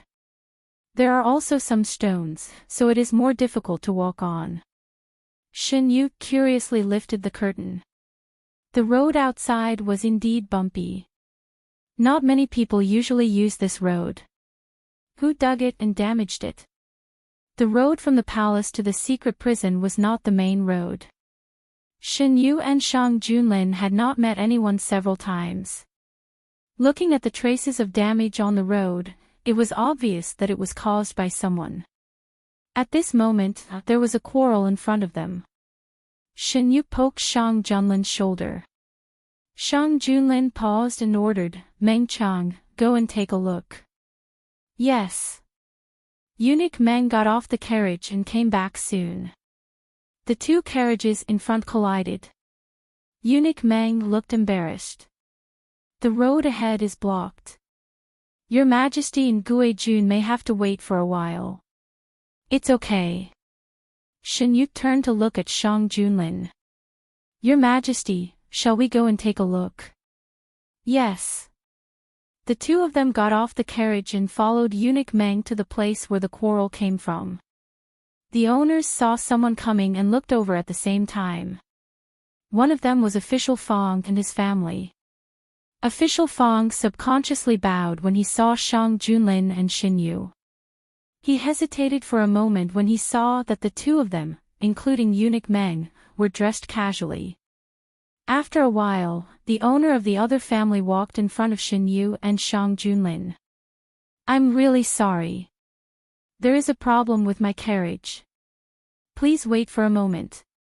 I will try my best to compensate you later. How should I address you? The one who spoke was a man with a handsome face. He was gentle and polite. When he saw Shinyu, his eyes lit up. Shang Junlin held Shinyu. My surname is Lin. This is my wife. Chapter 68. This humble one was rude. The man bowed slightly and apologized. This humble one is Yan Zheng.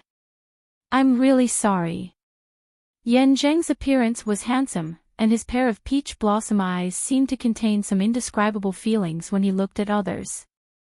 He was dressed in an indigo long robe with wide sleeves, and his every movement was very elegant.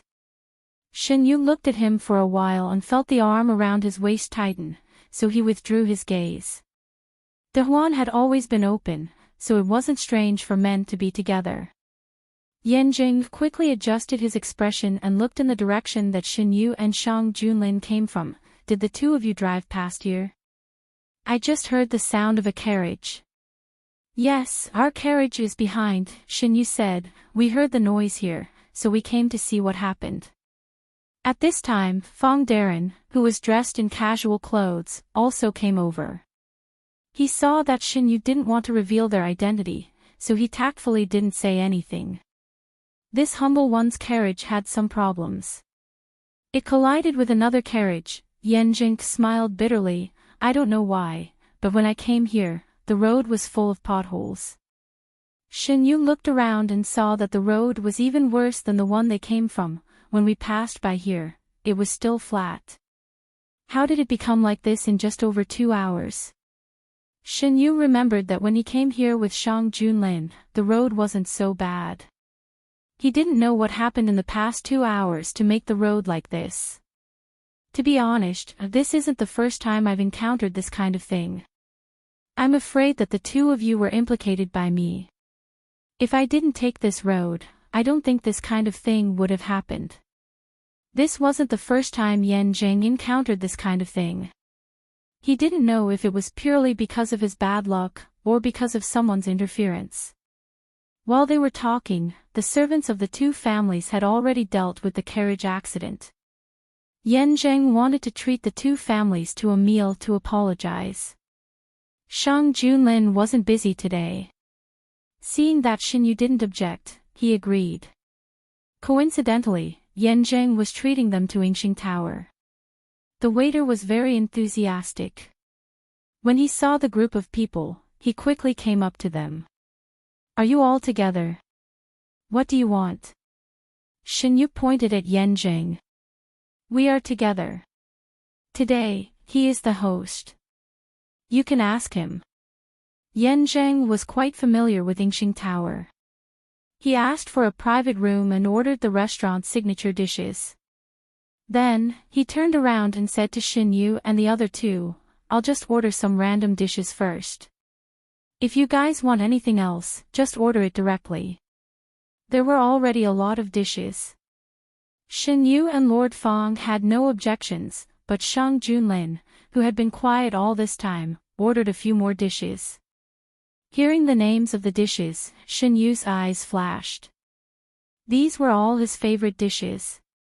Madame Fong and Miss Fong were female. Yan Zheng considerately asked for a private room for them, which was right next to theirs. As a woman with a title, Madame Fong had seen Shang Junlin before. She didn't breathe a sigh of relief until she reached the private room. Mother, why are you so nervous all the way here? Fong Jie poured a cup of tea for her mother. It's the first time I see that person in casual clothes. I'm still not used to it. Madame Fong took a sip of tea and slowly calmed down. Madame Fong thought that Fong Jie had met Her Majesty and Lord Guijun, so she didn't have any scruples in speaking. However, she didn't know that Fong Jie and Lord Guijun were disguised when they met. According to Lord Fong's attitude towards them, Fong Jie already had some guesses. Madame Fong's words confirmed her guess. What she saw today was the true appearance of Her Majesty and Lord Guijun. The rumors are true. That person really loves the children of the Shen family. Madame Fong was experienced. She could tell at a glance whether Her Majesty was sincere or not. Her Majesty's love for Lord Guijun and the affection in her eyes couldn't lie. Of course they are a match made in heaven. Fong Jie had already seen it. What surprised her the most was Her Majesty's attitude towards Lord Guijun. She didn't know how the two of them got along in the palace. When they were outside, Lord Guijun was in charge of many things. Madame Fong also agreed with this point. She smiled and said, in the past, I would never have thought that Her Majesty would be like this when she has a sweetheart. I don't know if you noticed, but they don't talk about seniority when they get along. She acts like an ordinary person who has fallen in love. Xinyu didn't know that Fong Jie and her son were talking about him and Shang Junlin in the private room. Yan Zheng was very enthusiastic, and his way of dealing with people was very comfortable. Under his intention, Shang Junlin wasn't as taciturn as usual. The small banquet could be said to be enjoyable for both the guests and the host. After it was over, Xinyu and Shang Junlin left first. Not long after, official Fong also got up and left. Yan Zheng stood by the window and watched the man gently and slowly carry the youth into the carriage. His eyes were full of emotions that others couldn't understand. If Gongzi likes Gongziyu, why not? Be careful with your words, Yan Zheng interrupted the servant. They are a married couple who are deeply in love. Why would I be a bad person and disturb them? It wasn't that Yan Zheng didn't feel that the man was good to Xinyu. He admitted that he had some unspeakable thoughts when he invited him, but now these thoughts had been cut off. He quietly observed that throughout the meal, the man was intentionally or unintentionally taking care of the youth. It wasn't intentional, but a natural habit. This showed that the man had already engraved the principle of taking care of the youth into his bones. He had come to the capital for proper business. Romance was ultimately just a way to adjust his life. But, no buts, Yanjing knocked the servant's head with his fan. How's the thing I asked you to do? It's all done. Gongzi, are we really not going back in the future? What, is there someone you can't let go of there? Gongzi, don't make fun of people. I just feel that it's not worth it. Obviously, Gongzi is the one. Why? Yanjing sneered. If I want to do it, I'll do it. What's there to say about whether it's worth it or not? You're so young, why do you have to worry so much? When have you ever seen your Gongzi suffer? Yanjing looked at the carriage in the distance. Judging from the temperament of the two people, he was afraid that their identities weren't that simple. Inside the carriage, Shen Yu half leaned against the window. Your Majesty, who do you think dug up that road? Shang Junlin, that road has never been used by people. It's impossible for it to become like that for no reason. Moreover, we can only stay in the dark prison for 2 hours at most. If they want to do something, 2 hours is enough. Shen Yu, this matter is directed at Yanjing. Or is it directed at us? Shang Junlin, if it's directed at us, it doesn't make sense that it's just digging up the road. It's most likely directed at Yanjing. Shen Yu also thought so. Speaking of roads, Shen Yu remembered something that Shen Qingran took out in his previous life, cement. The ratio of cement to cement was described in detail in the book he read after his death. Shen Yu planned to write down the formula after returning to the palace and see if he could try to make it. Compared to the current roads, cement roads were indeed much more convenient. After returning to the palace, the first thing Shen Yu did was to sit in front of the table and write down the things in his mind from memory. After his death in his previous life, he stayed in that empty space for a long time. The only thing he could use to pass the time was that book. Shen Yu read that book several times, especially the knowledge that didn't belong to this world. He carefully memorized it. At that time, Shen Yu didn't know that he could be reborn. He memorized these things out of interest. He was very curious about the world Shen Qingran lived in before he transmigrated. From the things vaguely shown in the book, it wasn't difficult to speculate what kind of wonderful world it was. After the formula was sorted out, Shen Yu put it in a small box. How to give it to Shang Junlin became a big problem. Of course, before it was officially put into use, it had to be tested first. Shen Yu memorized the formula again and listed out some precautions clearly. Then, he called Mu Shi over. Give this to the people in the village and let them make it according to what I wrote. Yes. Mu Shi didn't ask any more questions and put the box into his sleeve. How's the situation at Count North's residence? Serjin Bei is still looking for trouble with the Prince of Yu's people. I don't know what Shen Qingran did to anger Serjin Bei again. This time, even concubine Ru can't visit him. The cause was Prince Yu. Shen Qingran regarded Prince Yu as his last life-saving straw. Of course, he wouldn't easily break off the relationship with Prince Yu. He secretly revealed the matter of Count North's residence to Prince Yu's people, causing Count North to suffer a big loss. After knowing that it was Shen Qingran who did it, Count North was almost angered to death. I raised a good son for more than 10 years. Not only did he side with others, but he also told the enemy the weakness of Count North's residence. If I had known, I would have strangled him. Count North was so angry that his face turned red. Count North, please calm down. Qingran didn't do it on purpose. He is still young.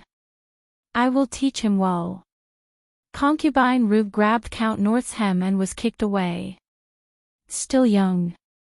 Count North was so angry that he laughed. Look at Shen Yu. They are about the same age. How can Shen Yu be so sensible and not bring trouble to the family? Look at your good son. What did he do? Not to mention the huge loss of benefits, the foundation of Count North was almost damaged. Count North valued Count North more than anything else. How could he tolerate this kind of thing? This Marquis really regretted not wanting a good legitimate son and spoiling an ingrate. Duke Shenbei coldly glanced at concubine Ru, passed down the order. In the future, without this Marquis' permission, no one is allowed to see that unfilial son. If I find out that he is communicating with Prince Yu's people again, don't blame me for being cruel. After driving concubine Ru away, Count North summoned his confidant for a discussion. Count North, don't worry. With the eldest young master here, Count North's residence will be fine. Don't bother Shenyu if you can. It's hard for him to do things in the palace. Let's solve the problem caused by Shen Qingran first. This matter was neither big nor small. Count North could solve it by himself, but it would hurt him a lot. When it came to the matters of the imperial court, Shen Yu heard about it from Shang Junlin. I'll let someone watch over him. I'm worried that he will beg you. If you want to interfere, just tell me. There's no need to do it yourself. Shang Junlin played with a strand of Shen Yu's hair that fell to her chest and said in a low voice. Your Majesty, you don't have to care about him. Shen Yu lazily leaned in Shang Junlin's arms. He won't beg me. I'll listen to you. Shang Junlin picked up the strand of hair and kissed it. Your Majesty, do you really listen to me for everything? Shen Yu became energetic. She rolled on the man's body and turned to face him. As if he had expected what Shen Yu was going to say, Shang Junlin lifted his chin and kissed him on the lips, except for this matter. Chapter 69. Shen Yu shook his head and broke free from the man's grip. Your Majesty, do you know what I'm talking about? Every time a Yu is unwilling, Shang Junlin lifted his eyelids and looked at him. You don't want to care about me after you're satisfied. I'm not. Shen Yu's face turned red. It's because your Majesty doesn't want to end it. If the imperial physician didn't say that a Yu needs more rest, a Yu would have fulfilled his duty. Shang Junlin's eyes lit up and he reached out to touch Shen Yu's neck. Don't you think so? Your Majesty, you have to follow the physician's advice. Shen Yu had the imperial physician's words as a shield, so he was quite unscrupulous. You also have to restrain yourself. I'm already restraining myself. Shang Junlin's eyes were deep. Otherwise, do you think that I would let you go so easily? Because of Shen Yu's body, they didn't do it many times and didn't really get to the point. Occasionally, they would use their hands or legs. Shen Yu didn't want to continue talking about this dangerous topic, so he talked about another matter. Your Majesty, I made a new thing in the farmstead. I want to give it to your Majesty. What is it? Seeing that Shen Yu was changing the topic, Shang Junlin didn't expose him, but his hands didn't stop moving. Shen Yu's neck was very sensitive, especially around a small mole. Shang Junlin loved this place very much and liked to bite it when they were intimate. Your Majesty, let go of me first. Shen Yu felt a numbing sensation spreading from the side of her neck. Shang Junlin stopped moving his hands, but he didn't want to move away. The man's body temperature soaked into her body through her skin. Shen Yu couldn't do anything but sit up slightly. If your Majesty doesn't want to let me go, I'll go get it myself. It's in the compartment on the left. Shen Yu pointed to the compartment beside Shang Junlin. Following Shen Yu's guidance, Shang Junlin opened the lattice and took out a small wooden box without any decorative patterns. This? Yes, your Majesty, open it and take a look. Shang Junlin opened the wooden box with one hand and saw what was inside. He had no choice but to let go of Shen Yu and unfolded the letter. In the beginning, Shang Junlin's attitude was a little careless. He always felt more relaxed when he was with Shen Yu. As time passed, Shang Junlin's expression gradually became serious. After reading it, Shang Junlin closed the letter and reached out to pull Xinyu into his arms. His lips were close to Xinyu's ear. Did you also learn this from the journal? There was an item called cement written on the paper. In addition to how to make it, there was also a detailed description of its use. Shang Junlin was a qualified ruler. He immediately thought of the importance of cement when he saw it. For the country and the people, this thing could play a great role. Your Majesty, it's fine if you think so. Xinyu didn't want to hide the truth or tell the truth. He could only answer ambiguously. It's also called concrete. Shang Junlin gently bit Xinyu's earlobe. You really surprises me all the time. He saw that Xinyu didn't want to say anything, so he didn't force him. Xinyu was willing to give him this thing, which was enough to show how important he was to him.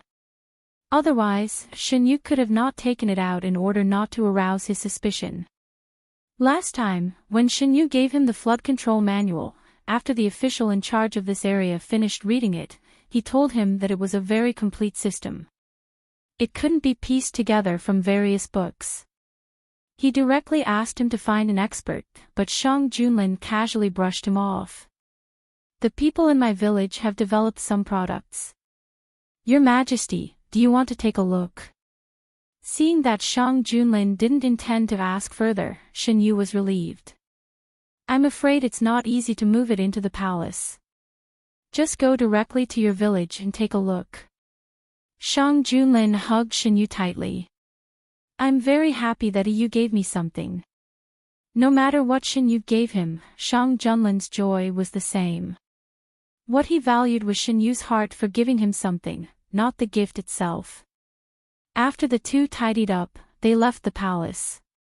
The people in the village received the news that Xinyu and Shang Junlin were coming and made preparations in advance, especially regarding the cement. The person in charge carefully watched every place and didn't allow any mistakes to be made. While everyone in the village was looking forward to it, the carriage carrying Xinyu and Shang Junlin arrived late. The person in charge stood at the front, followed by the people who worked in the village. These people were Xinyu's own people. They already knew about the relationship between Xinyu and Shang Junlin from Mu Shi. Xinyu told Mu Shi to let these people treat Shang Junlin as half of their own people. As usual, Shang Junlin got off the carriage first. After he got off, he reached out to help Xinyu down. Xinyu could get off the carriage by himself, but Shang Junlin didn't let him. At first, he wanted to carry Xinyu down, but Xinyu firmly refused. So, he took a step back and helped Xinyu down. Xinyu also didn't understand what Shang Junlin was thinking. How could the dignified emperor fall in love with helping people get off the carriage? However, Shang Junlin insisted, so Xinyu could only let him do as he pleased. Today, the two of them were wearing clothes of similar colors. Standing together, it was very pleasing to the eye. The person in charge came up to them and said, "Your Majesty, Your Highness, everything is ready. Tea and snacks are also prepared, take us directly to see the fruit." Xinyu interrupted the person in charge's long-winded speech. The person in charge brought the two of them over and roughly explained the process. Soon, they arrived at the destination. The open space was divided into two parts. The left side was a flat cement floor, and the right side was the place where the cement was mixed. There were piles of various raw materials, and more than 10 men in short clothes were busy. "This is the road that Your Highness said was paved." Xinyu walked closer with Shang Junlin. He had seen the finished product in his previous life, so he wasn't surprised. Instead, it was Shang Junlin who saw such a flat road for the first time. He couldn't hide the shock in his eyes. Xinyu saw that there were gaps in the road at intervals. He nodded with satisfaction and said, "Well done." The person in charge brought the two of them to the other side and said, "This place is solidified. You can walk on it. Even if it rains, it won't affect the road." The person in charge had received Shen Yu's letter in advance, so he knew what to show. First, he let Shen Yu and Shang Junlin walk on it to feel it. Then, he ordered people to bring a bucket of water and pour it on the ground. Shang Junlin held Shen Yu's hand and walked slowly on the cement road. He could clearly feel that this road was different from the previous one. If a carriage were to drive on it, it would be much less bumpy. After walking one round, Shang Junlin held Shen Yu's hand tightly. The feeling of seeing it with his own eyes was completely different. The shock of the former was less than 1/10 of the latter. Although it was only a short section of the road, Shang Junlin could already imagine what it would be like when the official roads of the capital were paved with such roads.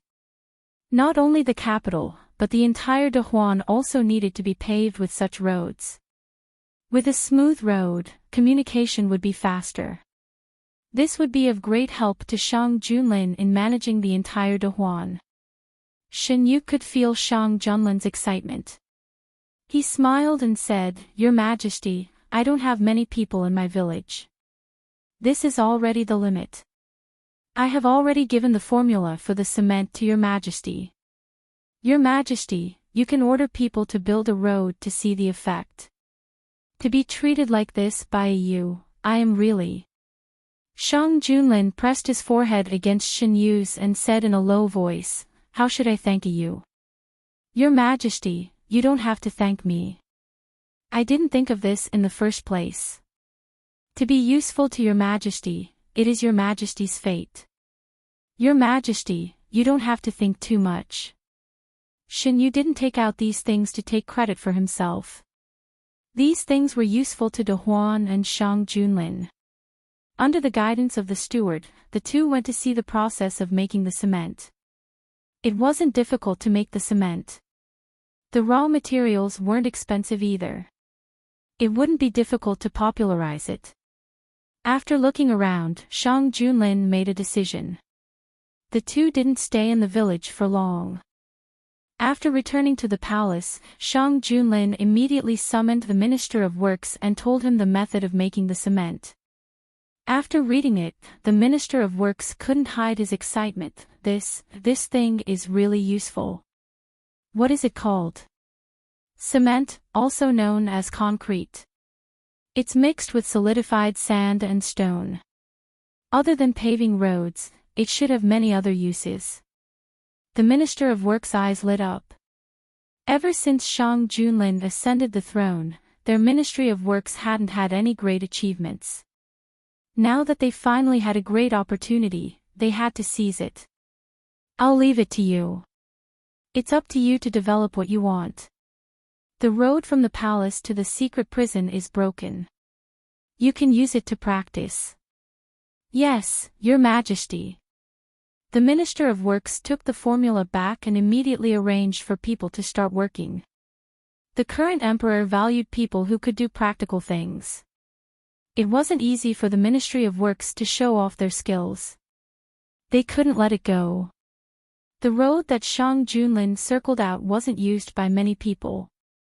For the sake of convenience, the Minister of Works ordered people to surround the road and tell the public that it was being repaired. That road was broken to begin with. It was normal that it needed to be repaired.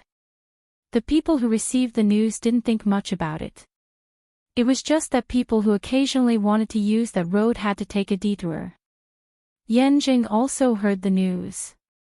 He turned and said to the servant, "It's because of our road that it's broken. We can't let the Ministry of Works repair it for us for free. Go and ask around. If they lack anything, send it to them." The servant, who knew his master's personality, acknowledged and went to do the task. He put the fan under his chin and curled his lips in a good mood. If he was lucky, he might be able to get the Ministry of Works to help him. If those people knew that they gave him such a good opportunity for free, he wondered if they would die from anger. The Ministry of Works was in full swing. The people of the Ministry of Works had a great change in attitude in the imperial court and attracted the attention of many officials. Those who were close to the Minister of Works went up to ask for the reason. They all received the same answer: they're repairing the road. It's just repairing the road. Do you need to be so excited? This person didn't understand. You don't understand. The Minister of Work's eyes were full of passion.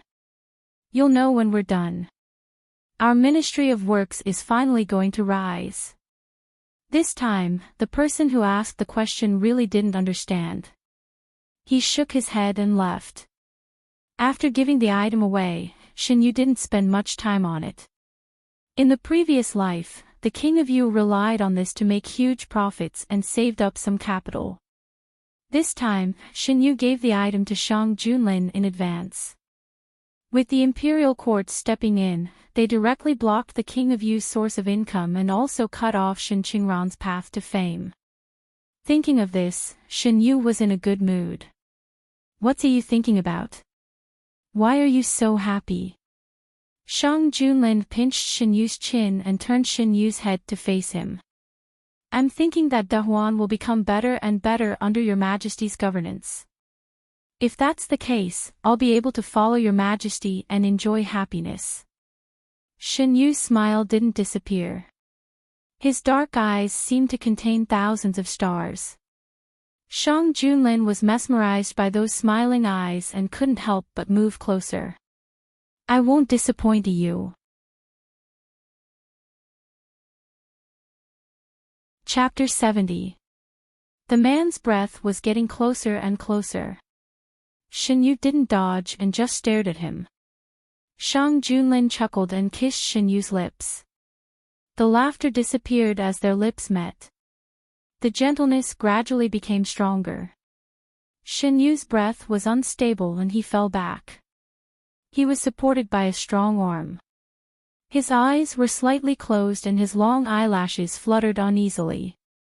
He was like a butterfly that was about to fall in the wind and rain. After the kiss, the man's breath was still lingering on his lips. Shin Yu opened his eyes in a daze and a magnified pair of eyes came into view. He looked straight into a pair of dark and deep eyes. The warm touch moved up his lips, cheeks, and eyelids.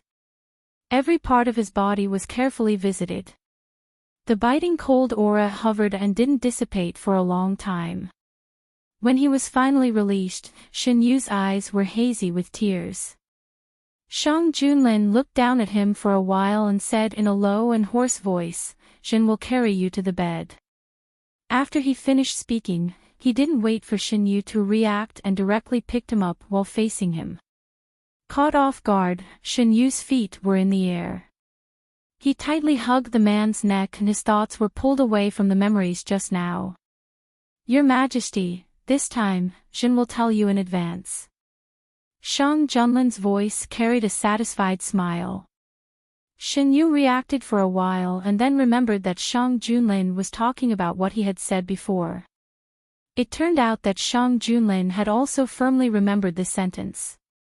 Shin Yu looked down. Because of his posture, he was taller than Shang Junlin. As he looked at the man from top to bottom, an indescribable feeling arose in his heart. It was soft and numb, sour and sweet. He didn't hate this feeling. He let it spread in his heart and slowly fill up his entire heart. Shang Junlin did not put him down. Instead, he carried him to the couch and placed him in his arms. Sometimes I wonder if you was specially sent to me by the heavens. Shang Junlin buried his head in Shin Yu's neck, his voice almost inaudible. When the great Huan Sea clears, will you be taken away by the heavens? What are you thinking, Your Majesty? After being pulled back to reality by Shang Junlin's words, Shin Yu found it funny. I'm a living person. If I'm not liked by my father, where else can I go except by His Majesty's side? Shang Junlin tightened his arms and said in a low voice, You can't leave me. No one can take you away from me. Shin Yu raised his hand and patted the man's head. I won't.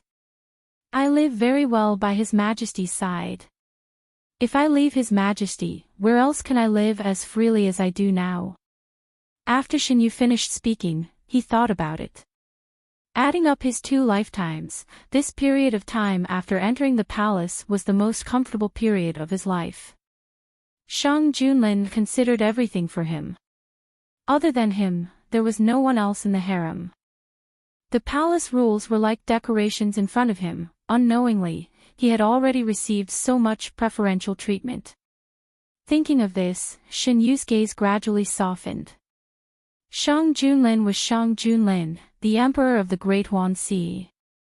He wasn't the king of Yu or anyone else. A Yu promised me that if a Yu were to disappear one day, I would find a Yu no matter what. Shang Junlin left a trail of pecks on the side of Shin Yu's neck. In the past, he ascended the throne to protect himself. He developed the Great Huanxi because it was his duty. He didn't want to be like the previous emperor, who caused the people to suffer because of his own selfish desires. What was the difference between him and the previous emperor that he had spurned? Now, he was very glad that he was the emperor of the Great Huanxi. He had enough power to protect Shin Yu. In the future, he would work harder to develop the country. Only in this way could his Yu live more freely under his wings. After the excitement, the Minister of Works began to worry. Developing new things required a large amount of money. The Minister of Revenue was like a miser on this matter. The two of them argued a few times before the Minister of Works finally managed to get a sum of money. However, this could only solve the problem for a while. The Minister of Works sat in his seat with his brows tightly knitted. He was thinking of a way to get some money from the miser Minister of Revenue. "Sir, are you still worried about the money?" A subordinate walked in and asked when he saw the Minister of Works frowning. This kind of thing wasn't a secret in the Ministry of Works. Everyone knew that every time the minister wanted to do something new, there would be such a situation. Yes, it's enough for the early stages. What about the later stages? The Minister of Works frowned deeply. The subordinate's heart skipped a beat. He thought of the person he met 2 days ago and said tentatively, "What a coincidence, sir." In the past 2 days, a man who claimed to be Yan Jing came looking for me. He said that the road was damaged because of him. He felt very sorry and wanted to make up for it. That road was indeed damaged by someone, but what does that have to do with Yan Jing? The Minister of Works wasn't easily persuaded. "Sir, why don't you meet him first?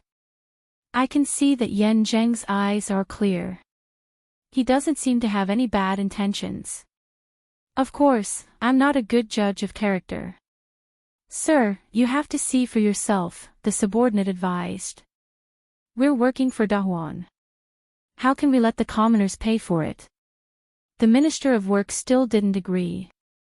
"Sir, to tell you the truth, it was that young master who took the initiative to look for me. His manservant has been walking around here all this time. That young master Yen said that he came from the south to do business. That road was damaged because of his past grievances, and he would feel bad if he didn't do something. You can leave first. We'll talk about this later."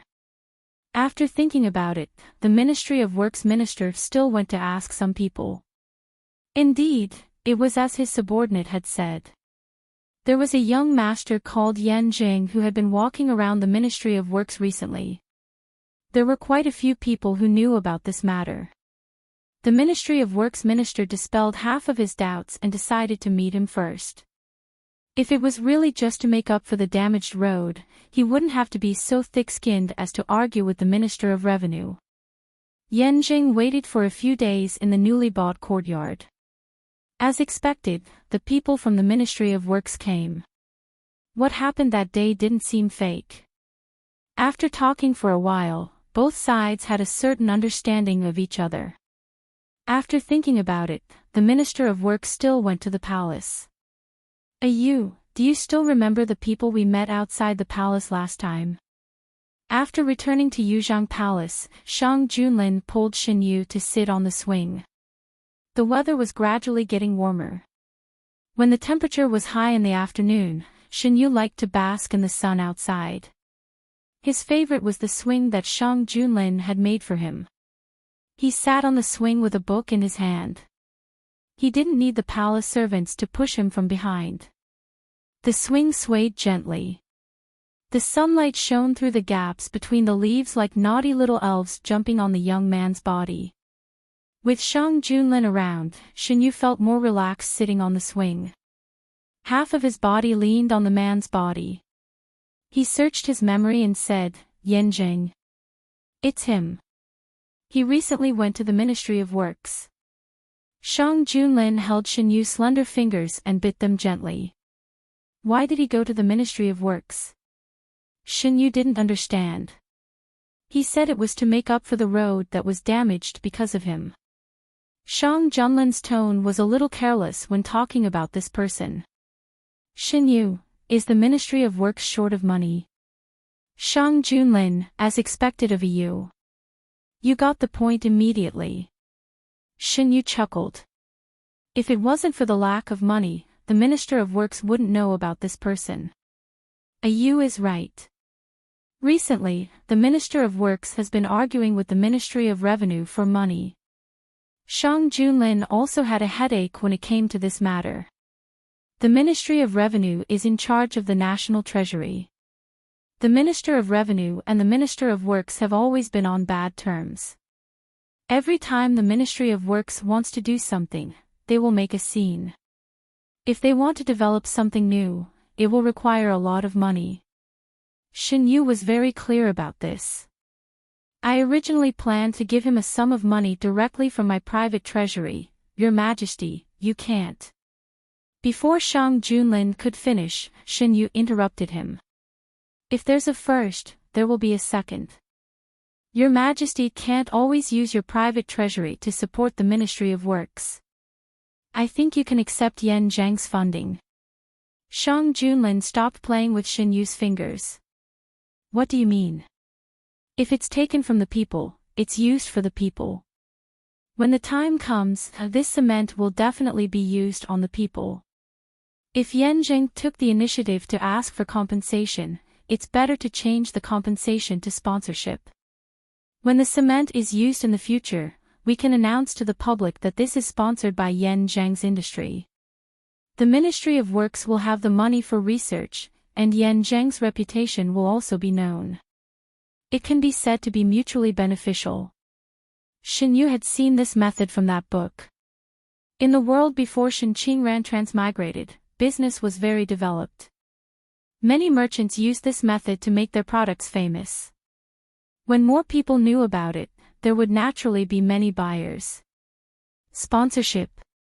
That's a good idea. Dahuan doesn't restrict merchants. Through this method, we can also control the merchants in Dahuan. Ayu is really creative. Shinyu recalled what the book said and continued, the thing that merchants don't lack the least is money. However, merchants can't enter the imperial court as officials. If there's a special honor for them, I think they'll be very willing to exchange some money for it. Merchants value profits and reputation. Instead of letting a lot of money rot in their hands, it's better to give up a part of it in exchange for the imperial court's reputation. That way, it'll be much more convenient to do things outside. The more Shang Junlin thought about it, the more he felt that this method was good. He buried his face in Shinyu's hair and gently sniffed. His Ayu was really a treasure. She surprised him every moment. As for the specifics, Your Majesty and the other ministers can discuss it. I just proposed a general idea. Whether it can be implemented or not depends on the situation in Dahuan. There's only one point. We can't let this method become a weapon for some people to fill their own pockets. Shinyu lowered her eyes. In her previous life, the King of Yu had also implemented this method. However, because of some people's greed, they completely changed their original intention. In the end, it led to the collapse of Dahuan's commerce. Even after Shinyu's rebirth, it still hadn't recovered. We know. This matter needs to be done slowly. Shinyu believed that Shang Junlin could do it well. To be honest, Shang Junlin's ability as a ruler was much stronger than the king of Yu. She didn't know what the person who wrote the book was thinking, letting the king of Yu ascend the throne. According to what Shen Yu knew of her previous life, even if the king of Yu ascended the throne, De Huan wouldn't be able to go far under his leadership. The inside was rotten, and there were strong enemies spying on the outside. On the surface, it seemed to be thriving, but in reality, it was a building on the verge of collapse. Shen Yu nestled in Shang Junlin's arms and slowly yawned. "Your Majesty, isn't the court examination time coming soon?"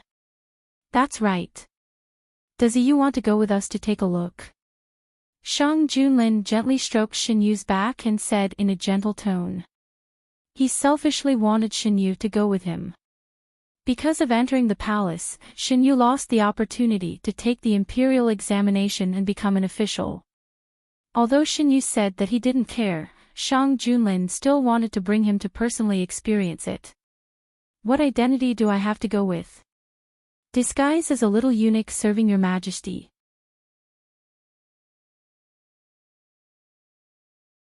Chapter 71.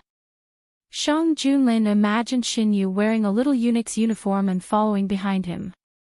His eyes darkened. In the end, he couldn't bear it. "I'll ask someone to set up a screen. You can sit behind it." Shen Yu bumped into him. "Does your Majesty want to take revenge on me for placing you behind the screen?" At that time, Shen Yu wanted to establish his authority in Yuzhang Palace, and Shang Junlin refused to go anywhere else. Shen Yu had no choice but to ask someone to set up a big screen in the main hall and let Shang Junlin sit behind it. "Am I so petty in your eyes?" Shang Junlin pinched Shen Yu's cheek. Shen Yu muttered in a low voice, "Your Majesty has used Shen Qingran's letter to me to take advantage of me a few times." Shang Junlin's ears were sharp, so he clearly heard this sentence. He pinched Shen Yu's cheek and shook it from side to side. "If you didn't refuse, why would I find these excuses?" He wished that other men's names would never appear beside Shen Yu's ears. Shen Yu didn't want to admit this. He shook off Shang Junlin's hand. "Your Majesty likes to torture people. How can you blame others?" If Shang Junlin didn't push his luck again and again, would Shen Yu have to find ways to refuse? Yes, it's all my fault. I didn't work hard enough and didn't make you comfortable." Shang Junlin let go of Shen Yu's soft cheek and kissed the reddened part. Shen Yu was rendered speechless by Shang Junlin's deliberate distortion of his meaning. He finally understood that he had no chance of winning against Shang Junlin in this matter. He sat up straight and patted Shang Junlin's shoulder to vent his anger. "Your Majesty has worked very hard. Really, if you work harder, you can find someone else." She was already tormenting him to no end. What else did she want? You can't say such things carelessly." Shang Junlin forcefully held Shen Yu's waist and pulled her into his arms. Then, he fiercely bit Shen Yu's lips. "Ugh!" Shen Yu cried out in pain. Soon, he tasted the taste of blood in his mouth. "Your Majesty." Shen doesn't like to hear such words. Shang Junlin released Shen Yu's mouth and gently kissed away the blood on his lips. Shen's everything can only be yours." The man's aura was terrifying, like a storm that swept through everything. Shen Yu, who was in the center of the whirlpool, could deeply feel Shang Junlin's mood at this moment.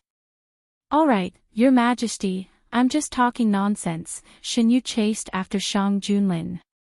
When he was about to leave, she took the initiative to kiss his lips. "Of course, Your Majesty is mine.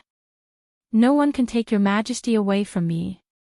Under the comfort of Shen Yu, Shang Junlin's terrifying aura gradually calmed down. He didn't take back the initiative immediately. Instead, he enjoyed Shen Yu's rare initiative. There was a faint fragrance on the young man's body. It was very light and could only be smelled when one was close to him. Shang Junlin liked this smell very much. Shen Yu didn't go deep. Instead, he just rubbed his lips.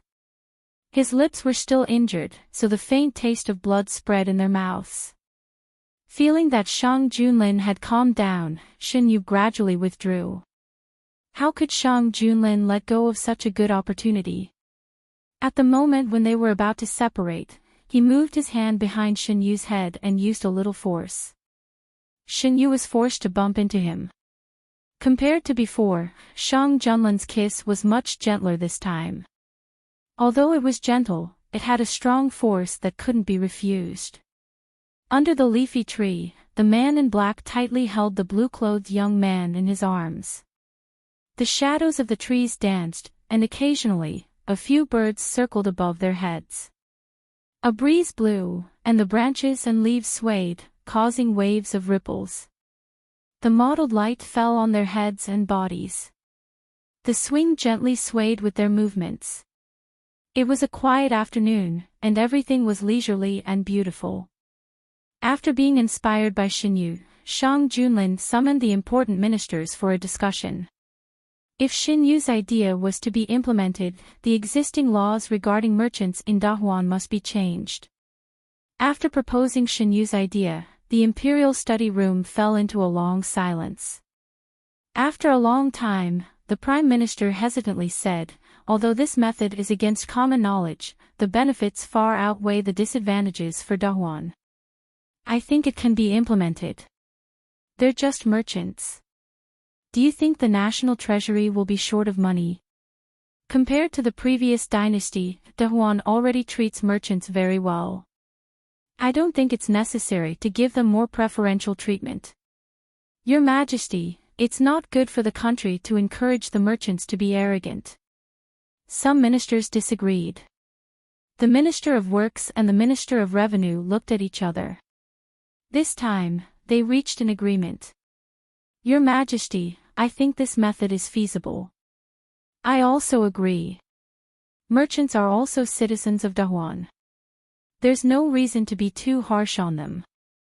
We just need to give them more honor and let them have a greater sense of belonging to Dahuan." After arguing back and forth, those who agreed with the idea gained the upper hand. "I don't know who came up with this idea. Such a talented person shouldn't be buried. The Prime Minister had a good impression of the person who came up with this idea.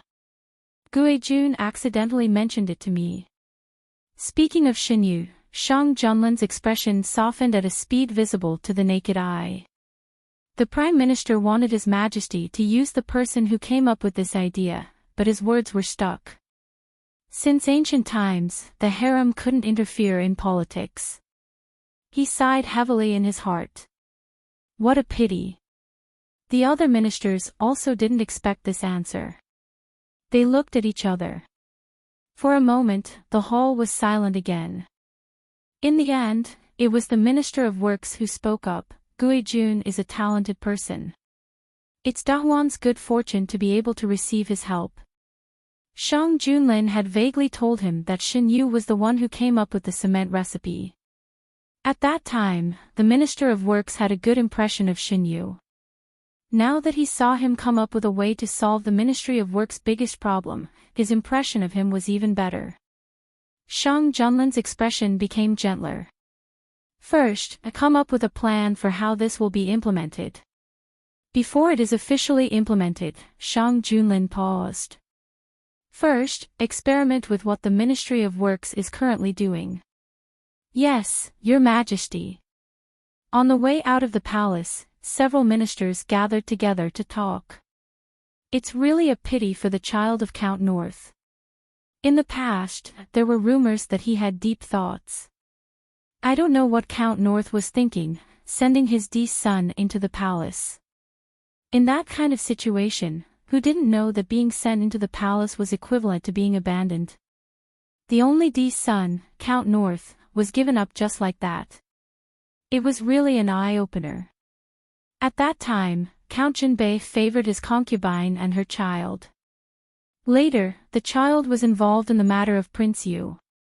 In my opinion, the son of the first wife is the son of the first wife. Not any Tom, Dick, or Harry can climb to the head of the first wife. Count Jinbei favored his concubine and gave birth to a child, but did not care about the son of the first wife. That's right. Compared to his son, Shin Guijun is much more outstanding. I don't know if he regrets it now. What's the use of regretting it now? Did Count North regret it? Regret? He regretted it so much that his intestines turned green. After Shin Yu entered the palace, Shin Qingran repeatedly sought death and wiped out the last bit of father-son affection in Count Jinbei's heart. He didn't know if it was Shin Yu's behavior that broke his filter of concubine Mother Ru. Now, no matter how he looked at it, concubine Mother Ru was an ordinary woman who couldn't be more ordinary. He even began to wonder if he, who was infatuated with concubine Mother Ru, had been poisoned. What the eye doesn't see, the heart doesn't grieve over. After concubine Ru made trouble 2 more times, Count North was only fed up with her. At this time, he was in a terrible state to clean up the mess caused by Shin Qingran, so he impatiently locked concubine Ru up. Concubine Ru, who had been in the limelight for more than 10 years in Count North's mansion, fell down like this, which caused a lot of people in the mansion to sigh. What's wrong with this eldest young master? Once he makes a move, you will have no power to resist. A concubine who had stayed in the mansion for a long time sighed. Yes, a few months ago, who would have thought that concubine Ru, who was treated like a madam in the mansion, would have such a day. After all, she is just a concubine. She relied on Count North's favor to act like a tyrant. I have disliked her for a long time. A legitimate son is a legitimate son. She wants to help her son ascend the throne, but she doesn't know whether Dahuan's laws will allow it. Yes, some people are cheap and biased. If it wasn't for Madam, would she be where she is today? Be careful with your words. You can't mention that person. In the courtyard separated by a wall, concubine Ru clenched her fists tightly, her nails deeply sinking into her flesh. She knew that those people deliberately said it for her to hear. After being suppressed for more than 10 years, she had to seize the opportunity to hit someone when they were down. The news of Count North's mansion was passed to Shin Yu's ears through Mu Shi. Serves them right. Concubine Ru probably didn't expect that there would be a day when the wheel of fortune turns. After reporting the situation of Count North's mansion, Mu Shi was very relieved. However, young master, did you expect everything before you left the mansion? At that time, Mu Shi thought that Shin Yu handed the matter over to Count North to make things convenient for concubine Ru. Not only Mu Shi, but other people in the mansion also thought so at that time. After so many years, Count North's favoritism to concubine Ru was obvious to everyone in the mansion. Handing the matter over to Count North to handle was obviously giving Count North a chance to cover up someone. Shin Yu carelessly fiddled with Junling, which was growing better and better. I just let her know what kind of person Count North is. If I deal with concubine Ru, she will only hate me in her heart. What if the person who sent her to hell was Count North, who had always doted on her? She thought that she had walked into Duke Shinbei's heart, but she didn't know that it was only because she didn't touch Duke Shinbei's interests. You see, I didn't do anything in the palace, but she already knew how heartless Duke Shinbei is. Young master, you are so thoughtful. Shin Yu chuckled and didn't say anything. Killing someone was just a matter of nodding his head. He had many ways to get rid of concubine Ru, but he didn't do it. What he wanted was to let concubine Ru see with her own eyes how hypocritical Duke Shinbei was. She thought that her deep feelings were nothing in Duke Shinbei's eyes. He could give her infinite love and let her do whatever she wanted in Duke Shinbei's mansion, but he could also take back everything and let her be bullied by everyone. She was not worth mentioning in his heart. Her past glory was just a joke. Shin Yu wanted her to deny everything in the past. This made her feel much worse than him doing it himself. The mullein orchid sent by Shang Junlin had passed its flowering period. Shin Yu put the 2 pots of flowers together and looked at them carefully. A Yu is taking care of these flowers again. Shang Junlin strode in and touched Shen Yu's face. You seems to be very happy today. Is it that obvious? Shen Yu touched his face, but forgot that his hand had just touched the mud. His white jade-like face was suddenly stained with mud. Shang Junlin lifted Shen Yu's chin and slowly wiped it for him. You accompany me to the palace examination tomorrow. You don't have to disguise yourself as anyone, just follow me. What you have missed, we will make up for you one by one.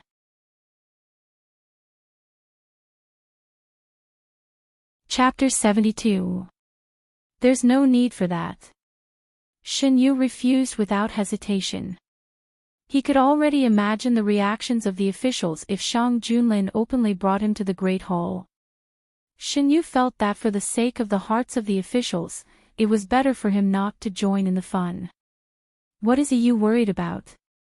Shang Junlin caressed Shen Yu's delicate neck. Are you worried that the officials will object? Don't worry, they won't say anything. Shen Yu finally understood that when Shang Junlin said that he wanted to bring him to the palace examination, it was not on a whim. Instead, he had already decided. He was a little confused. Why does your majesty insist on bringing me there?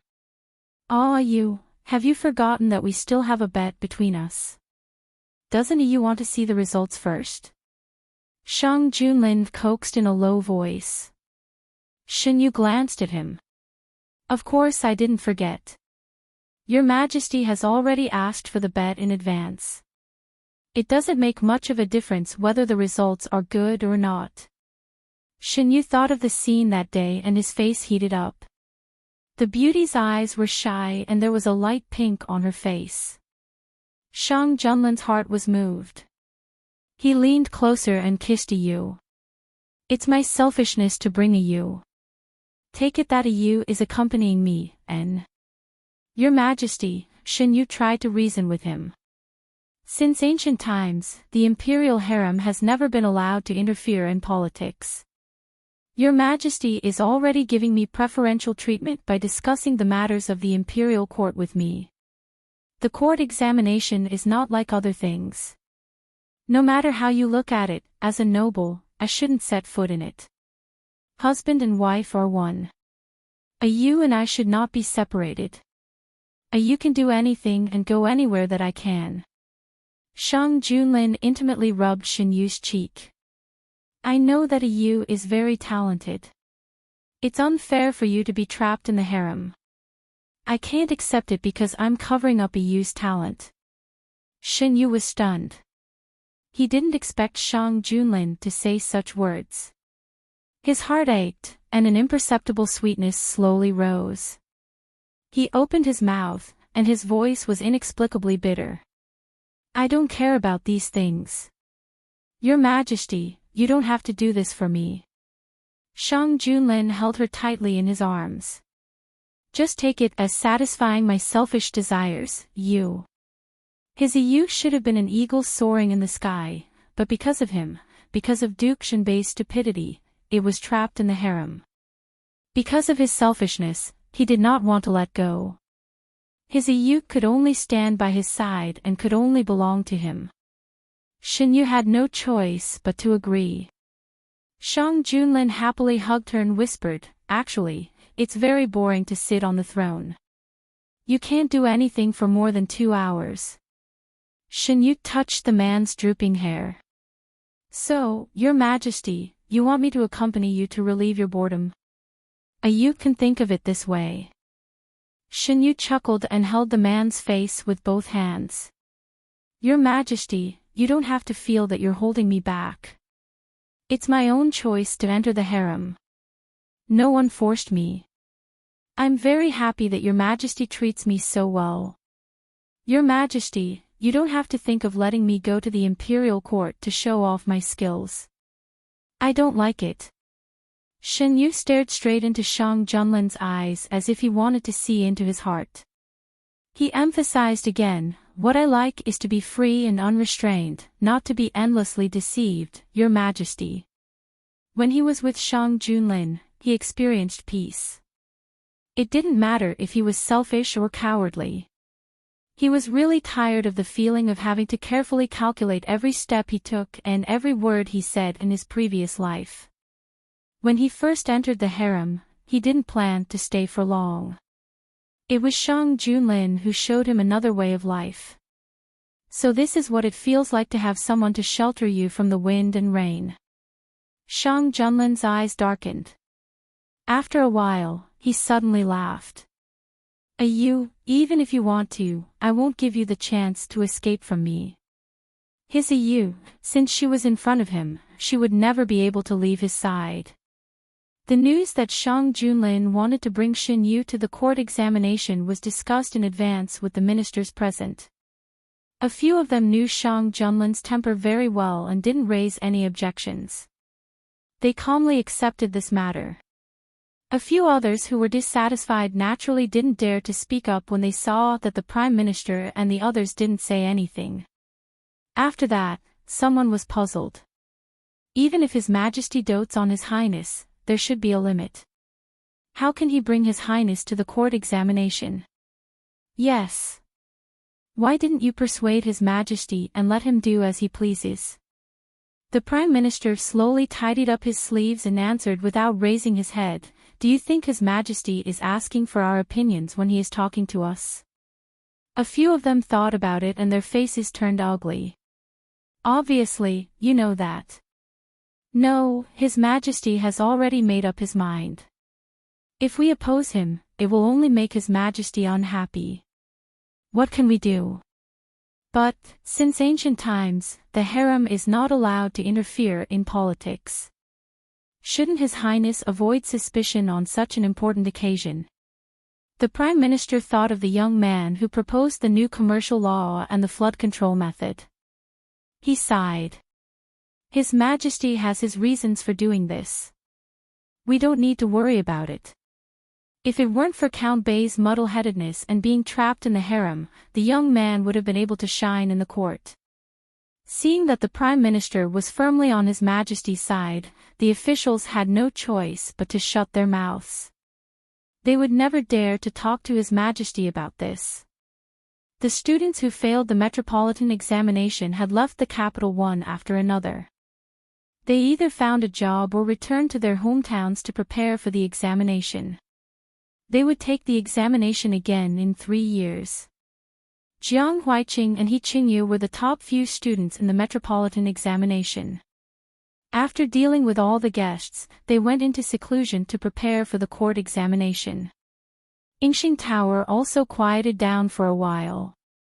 After the Minister of Works received His Majesty's permission, he sent someone to find Yan Jing to discuss the sponsorship. After hearing what the person from the Ministry of Work said, Yan Jing put away his fan. This method is too beneficial for us businessmen. I didn't expect to get such a great benefit. Young Master Yan, you don't have to say that. If it weren't for your kindness, we would still have to worry. The person who came had a good impression of Yan Jing and spoke with a hint of intimacy.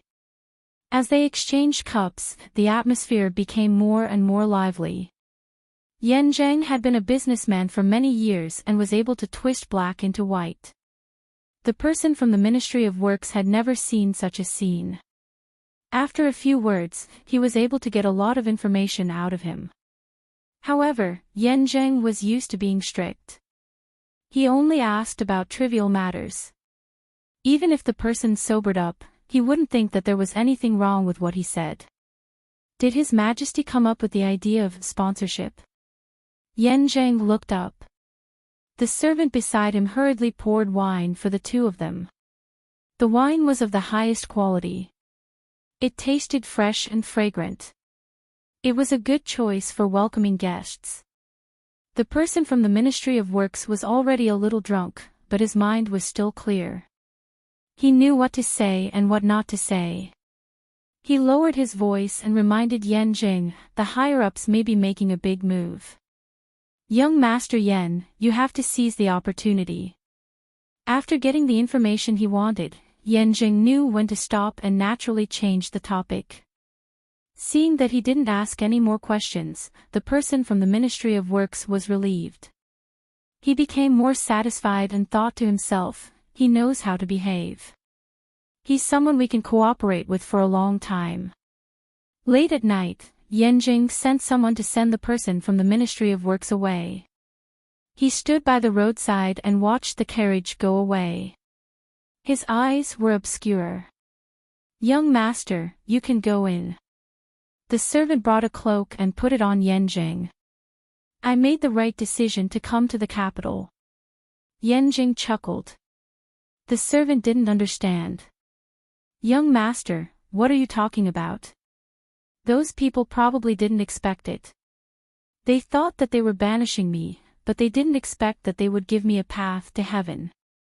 Compared to what they are about to get, what is the treasure they are guarding?" Fortune and misfortune really depended on each other. He originally thought that he would need to spend more effort, but now that an opportunity had come knocking on his door, the time needed to achieve his goal would be greatly reduced. Yanjing didn't sleep for the whole night. He was readjusting his plan. He had to make good use of the help that fell from the sky. "Young master." The servant came in with a bowl of hot porridge. "I've inquired about the people you asked me to. It's very strange. I couldn't find any information about them." After parting ways with Shang Junlin and Xin Yu that day, Yanjing sent someone to inquire about the two people. It wasn't that he wanted to do anything, but he simply wanted to get to know them. There were really too few people who were extraordinary in conversation and had perfect looks. Not to mention other things, it would be good if he could make friends with them. One of the main principles of a businessman was to make as many friends as possible. "Oh." Yanjing stopped writing. "You couldn't find anything.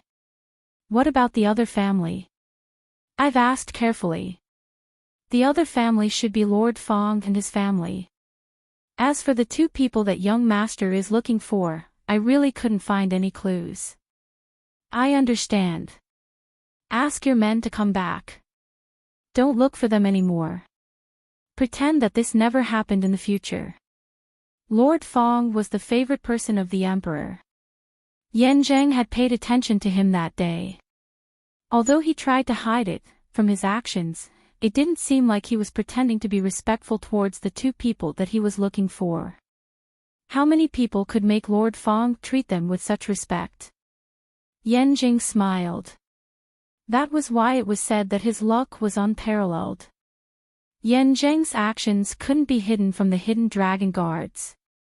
Not long after, Shang Junlin received the news. However, the court examination was about to start and this matter could only be dealt with later. Xin Yu woke up early and changed into a more formal outfit. Shang Junlin was still wearing the emperor's ceremonial robe. It was black and had golden embroidery on it. There was no cover or screen. Shang Junlin held Xin Yu's hand and sat on the high seat. The officials were informed in advance. When they saw the two of them sitting together, they looked forward and prepared to start. After the candidates bowed to the emperor, they lowered their heads and sat down one by one. Under the rule of not looking at the emperor directly, no one dared to look up. The court examination didn't just test one's knowledge. It also tested one's mental endurance. Xin Yu sat on the high seat and the reactions of the candidates were obvious. Some of them were obviously nervous. In fact, most of them were nervous. Xin Yu looked around. He Qingyu and Jiang Huiqing were in a good state. They were writing their answers in an orderly manner. The other person who was acting differently was Fong Jiayi. Fong Jiayi was wearing the uniform of a student. Her back was straight and she was concentrating on the answers in front of her. Time passed slowly. Finally, it was time. The candidates stopped writing and someone came forward to collect the answers. Everything was about to come to an end. Those who didn't perform well were already pale. The candidates entered the side hall to wait. The officials picked up the answers and flipped through the answers. Without exception, the new bloodline of the imperial court would be born here. After sitting for more than 2 hours, Shen Yu stood up and stretched his arms and legs. When he thought about how the officials looked at him a few times, Shen Yu felt happy. "Yu, how do you feel?" Shang Junlin walked down the stairs with her in his arms. "Your Majesty is right. These 2 hours were really hard to endure." He couldn't make any big movements or speak. Shen Yu felt that he shouldn't have agreed to Shang Junlin's request. "However, Your Majesty, do you think Jiang Huiqing and the others will be surprised when they see us?"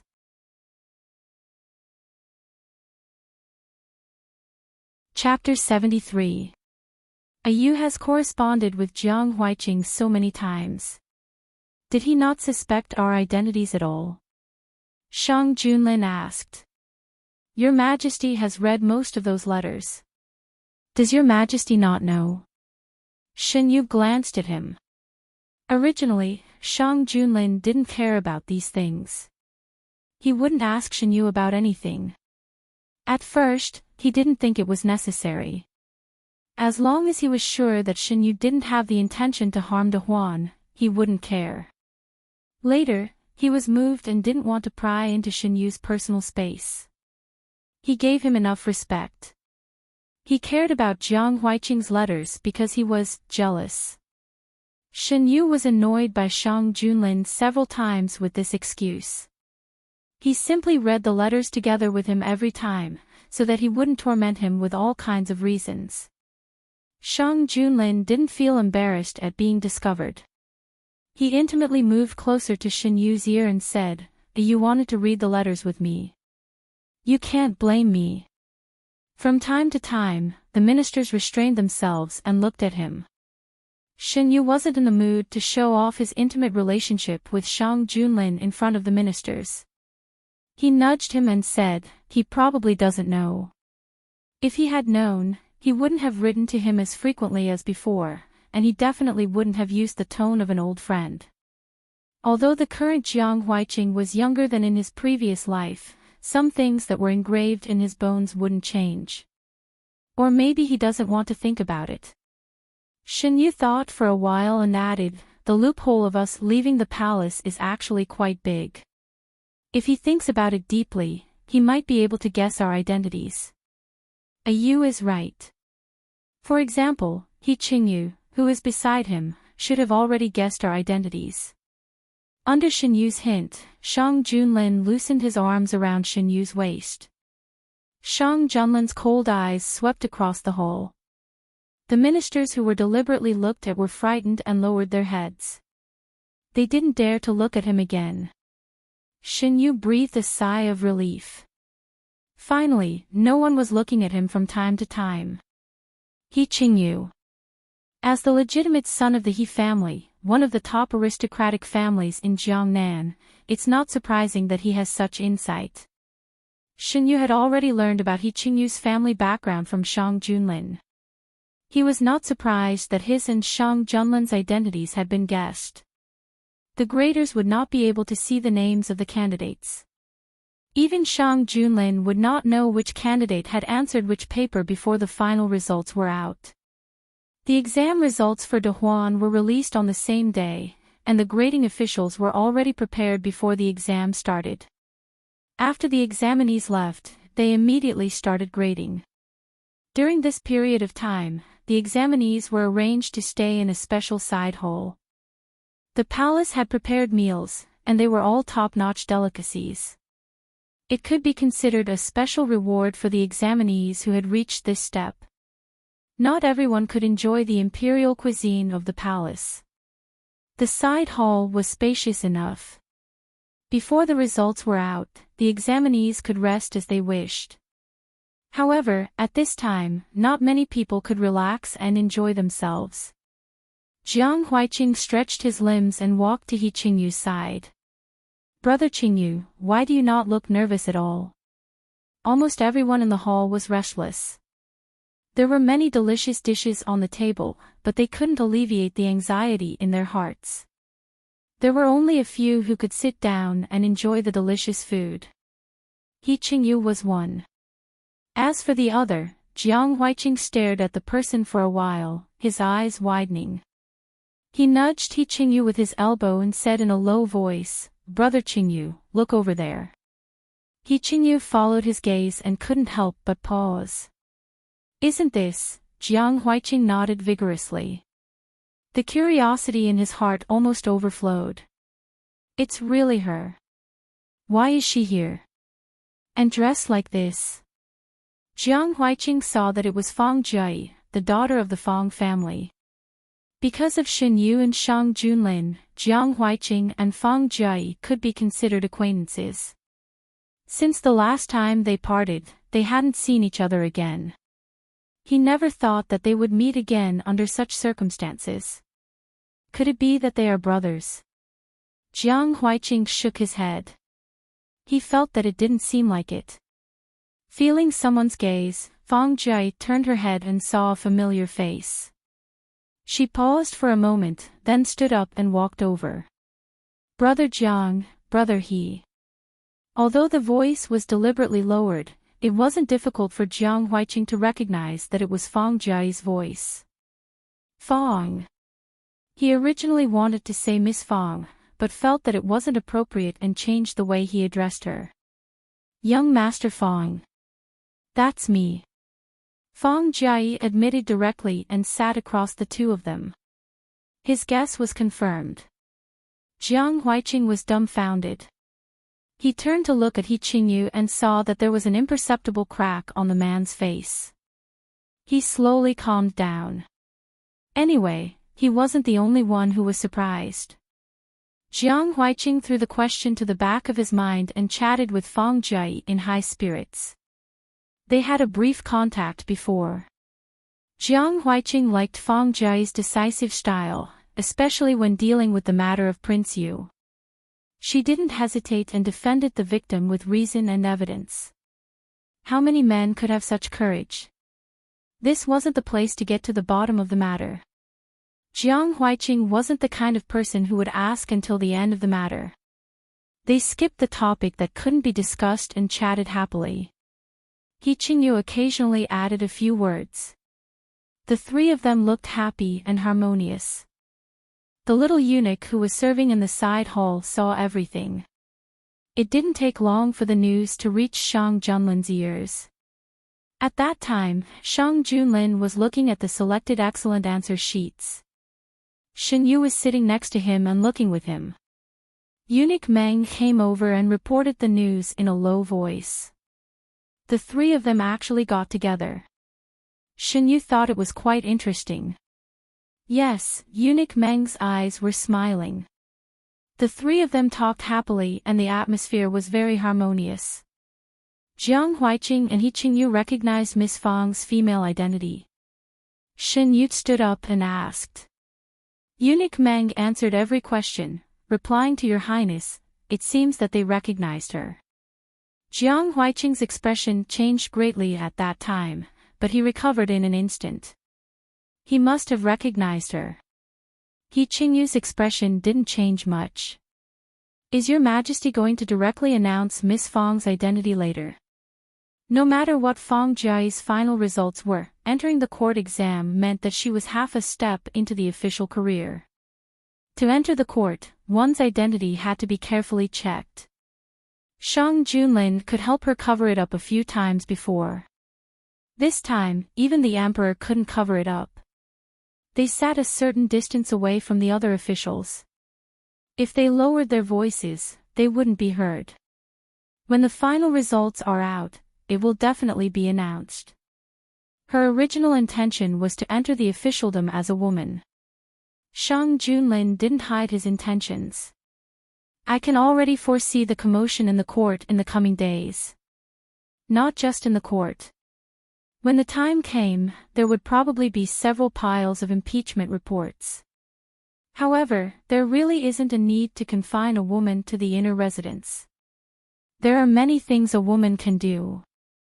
Xin Yu would never forget that he had glimpsed a glimpse of the future from that book. Just a glimpse was enough to make one's heart tremble. It was hard to imagine what it would be like to live in that era. They will have to change their views eventually. Not only will women enter the court as officials, but there will also be new laws regarding merchants. Perhaps there will be more changes in the future. If they are unwilling to accept it, then we can just replace them. What I want is never an official who follows the rules. Shang Junlin's nature was filled with killing intent. He spent all of his childhood and part of his youth on the battlefield. This caused his style of doing things to lean towards attacking rather than defending, whether it was in governing the country or when he faced Xinyu. Xinyu rested his chin on his hand as he looked at Shang Junlin. At this moment, he could clearly feel that Shang Junlin was the emperor of Dehuan. He was the ruler of a country that couldn't be disobeyed. When Shang Junlin was in front of him, he would always deliberately restrain his aggressive nature. Xinyu suddenly realized that he didn't dislike Shang Junlin as much as he had imagined. "Why are you looking at me like that?" Shang Junlin stroked Xinyu's hair. "I feel that your majesty looks very good today." Xinyu replied with a smile. Shang Junlin laughed. "No matter how good I look, I can't compare to you." While the two were talking, the officials had already discussed the general results. "Your Majesty, I think that this answer is enough to be the champion. I think this answer is more promising." Seeing that they were about to quarrel again, Shang Junlin said, "Tell me your reasons." "The answer in my hand is wide open and deep inside." Xinyu listened as he flipped through the answers with Shang Junlin. These 3 answer sheets were explained from different angles and each had their own characteristics. At first glance, they were not inferior to each other. Xinyu saw familiar handwriting and took that answer sheet and read it carefully. He looked at the other 2 answer sheets carefully and vaguely had an answer in his heart. After a reasonable discussion, everyone had a general result in their hearts. The Prime Minister picked up one of the answers and stood out. "I think that this person should be the champion."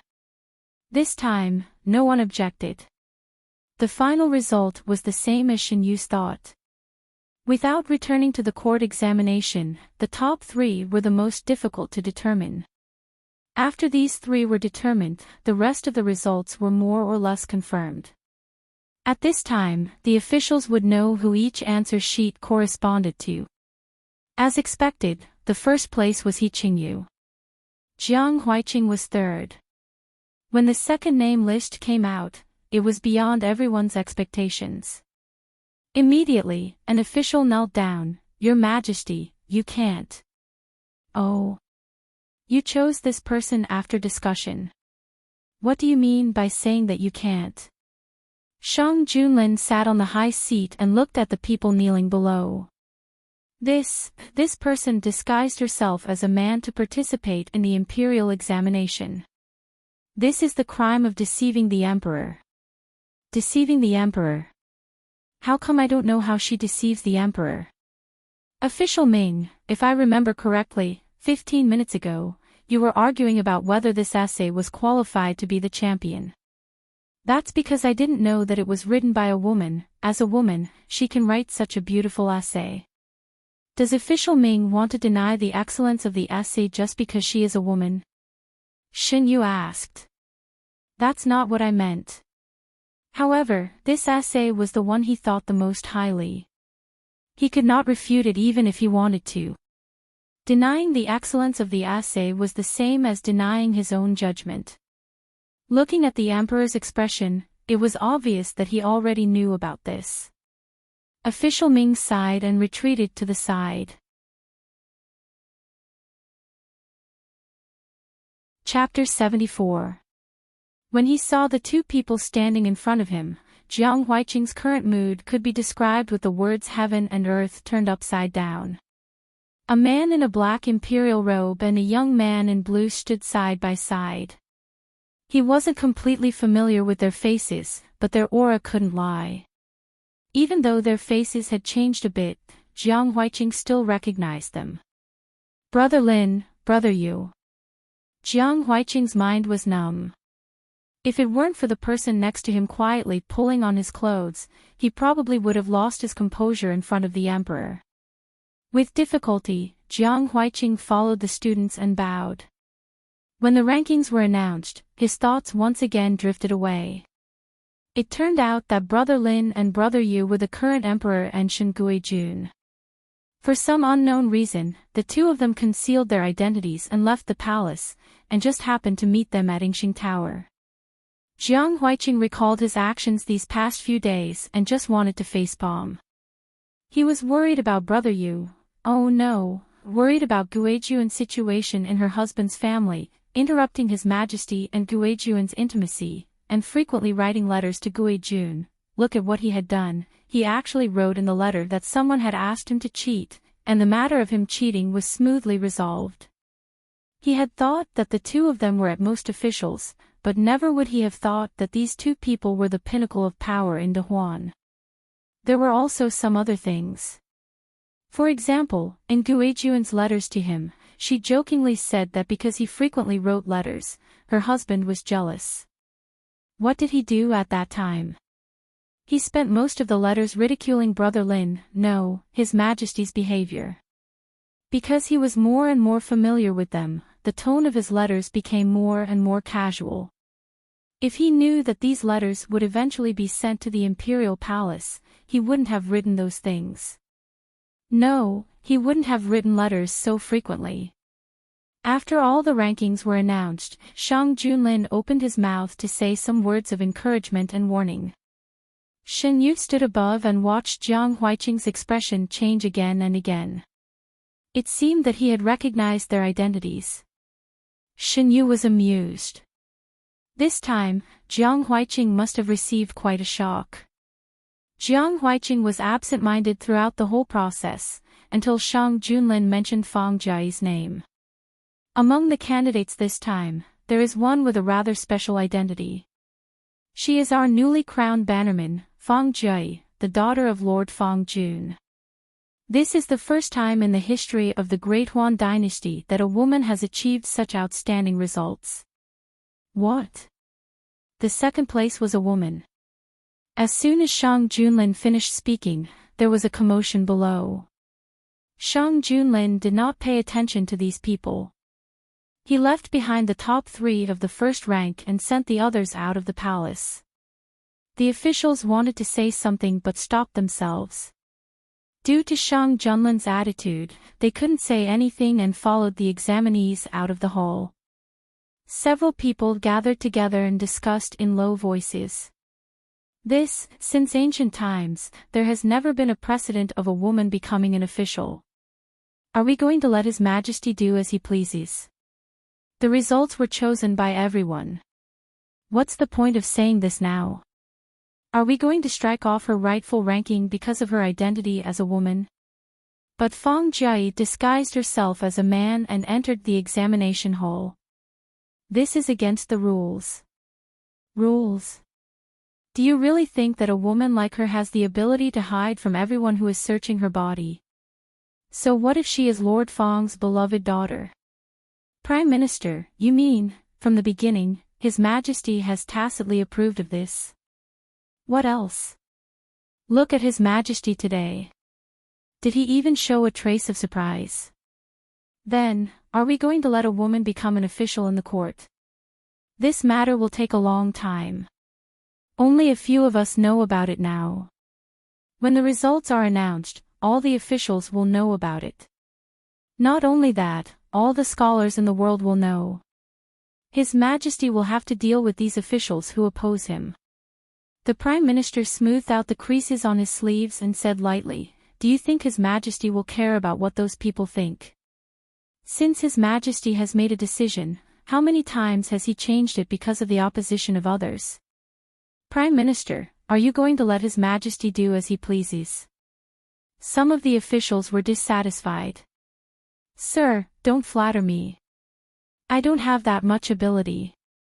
I just want to remind you that instead of thinking of ways to oppose His Majesty, it is better to convince yourselves to accept the established facts." As long as it was someone who could truly work for the Great Huan dynasty, the Prime Minister didn't care about the other party's background, gender, and other external conditions. He was really fed up with people who occupied positions but didn't do anything. This greatly increased his workload. In the hall, other than Jiang Huiqing, who was still out of sorts, the other two people had complicated feelings. Guessing the identities of the two people was one thing, but facing the truth was another. He Qingyu was a bit absent-minded. He and Xinyu, Shang Junlin didn't interact as much as Jiang Huiqing, but in these few interactions, Shang Junlin's image was far too different from the rumored image of the Great Huan Dynasty's emperor. Everyone knew that the current emperor of the Great Huan Dynasty fought his way out of a mountain of corpses and a sea of blood. He used ruthless methods to force his way to the throne.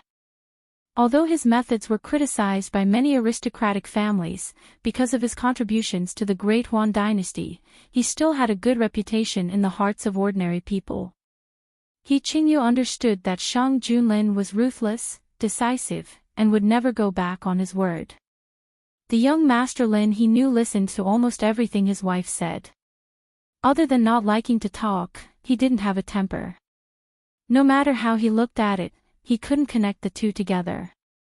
However, such two distinct personalities appeared in the same person. Feng Jiayi's mood was also very complicated at the moment. Among the complicated feelings, there was also a trace of confusion. She knew that the path she had chosen would be difficult to walk. She had also prepared herself for a difficult struggle, but she didn't expect that the first step would be completed so easily. After a moment of silence, Xinyu said, "Eunuch Meng, bring a seat for our freshly selected top 3. Eunuch Meng accepted the order and left. After a while, there were 3 more chairs in the main hall. Xinyu pulled Shang Junlin to sit down. "I don't need to say anything. Presumably, you have already guessed my and His Majesty's identities. It is indeed as you have guessed. When I left the palace, I didn't expect to meet the future top scorer in 3rd place." This sentence confirmed Jiang Huiqing's conjecture in He Qingyu's heart. "I hope you don't blame us for hiding it." Under Xinyu's mediation, the atmosphere was finally not as stiff as it was at the beginning. He Qingyu had already expected this and quickly adjusted his state of mind. Jiang Huiqing spent some time digesting the information and forced himself to calm down. Xinyu knew that with his and Shang Junlin's current identities, it would be difficult for Jiang Huiqing and He Qingyu to return to the way they used to be. He didn't force them to stay because of this matter. A lot of things happened during this imperial examination. Now that the results are out, I'm afraid it won't be peaceful. I just want to tell you that the results you obtained now are what you deserve. No matter what happens in the future, I hope you can maintain your original intentions." Shang Junlin didn't say it clearly, but everyone present knew what he was talking about. First, there was the matter of cheating. Jiang Huiqing was involved. Then, Feng Jiayi, a woman, got 2nd place in the imperial examination. In the future, there would be trouble in the imperial court. "We will remember your teachings." The 3 stood up and bowed respectfully. This was Shang Junlin's home ground. Xinyu didn't say much. Shang Junlin said a few words and let them leave. After leaving the imperial palace, Jiang Huiqing let out a long sigh of relief. Feng Jiayi wanted to return home. After leaving the palace, she said goodbye to the 2. Jiang Huiqing and He Qingyu went back to Yingxing Tower. In the carriage, Jiang Huiqing felt that something was wrong. He elbowed He Qingyu and asked, "Brother Qingyu, did you already know?" "Know what?" He Qingyu, who was resting with his eyes closed, opened his eyes. "You knew about Brother Lin and Brother Yu's true identities. I was shocked at the time, but you seem to have expected it." Jiang Huiqing lowered his voice. "I guessed a little, but I only confirmed it today." He Qingyu didn't hide it. "You should have warned me." Jiang Huiqing wailed and collapsed on the carriage. "Look at what I've done these days. And those letters. God, I must have eaten a bear's heart and a leopard's guts to write such things in the letters." He Qingyu helped him up. His Majesty and Guijun didn't say anything. Besides, you didn't know their true identities at the time. After you wrote the letters, Guijun replied to you. It's okay. Did you know? Jiang Huiqing's eyes were dull.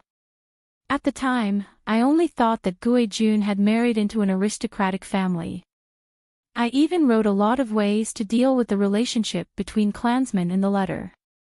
I also wrote some ways to make Brother Lin and him stand on the same side. Thinking of that scene, Qingyu couldn't help but laugh. He patted Jiang Huiqing's shoulder. Just be careful in the future. His Majesty and Guijun are magnanimous and won't make a fuss. It wasn't a matter of whether His Majesty and Guijun would make a fuss or not. As long as he thought of what he had done these days, Jiang Huiqing felt like he had nothing left to live for. They rode in a carriage sent by the palace. As soon as they arrived at the entrance of Yingxing Tower, the shopkeeper of Yingxing Tower led people to greet them. They were the new top scorer and third runner-up. They were both guests of Yingxing Tower. How glorious it would be if word got out.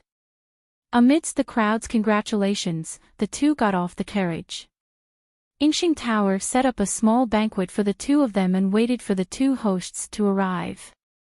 Feng Jie was also sent back to the Feng family by the palace's carriage. Master Feng and Madame Feng went out to welcome her. Looking at his daughter in her school uniform, Master Feng felt a faint sense of pride. Even if he only had one daughter, so what? She wasn't inferior to any man in the world. Father. Good child. Master Feng rubbed his daughter's head. The family is ready. Since you've achieved such good results, don't worry about anything else. Father will take care of it. His daughter had achieved such excellent results. It was easy to imagine what kind of shock it would cause when those old-fashioned aristocratic officials found out. His Majesty will have a headache at court tomorrow. Under the pavilion, Shen Yu poured a cup of tea for the man sitting opposite him. Shang Junlin took the cup and drank it. The day I agreed to Feng Jie's daughter, I knew what the consequences would be. It's a foregone conclusion. No matter how much they make a fuss, it won't change anything. His Majesty deliberately announced the results earlier this year because he knew they would make a fuss. In Shen Yu's impression, the results of the court examinations were usually announced within 1 to 3 days. This year, Shang Junlin directly announced the results on the same day. Presumably, he wanted to announce the results to the world before anyone could react. Yu is right. You don't have to worry about the Prime Minister. Those aristocratic officials probably won't accept the results easily. Shang Junlin grasped Shen Yu's wrist. Their people didn't get a single first place this time. Qingyu comes from an aristocratic family, but the He family doesn't have much interaction with the aristocratic families in the capital. Shen Yu smiled. They probably didn't expect the results to be like this. Shang Junlin rubbed Shen Yu's wrist. His eyes darkened. Yu, I've won again.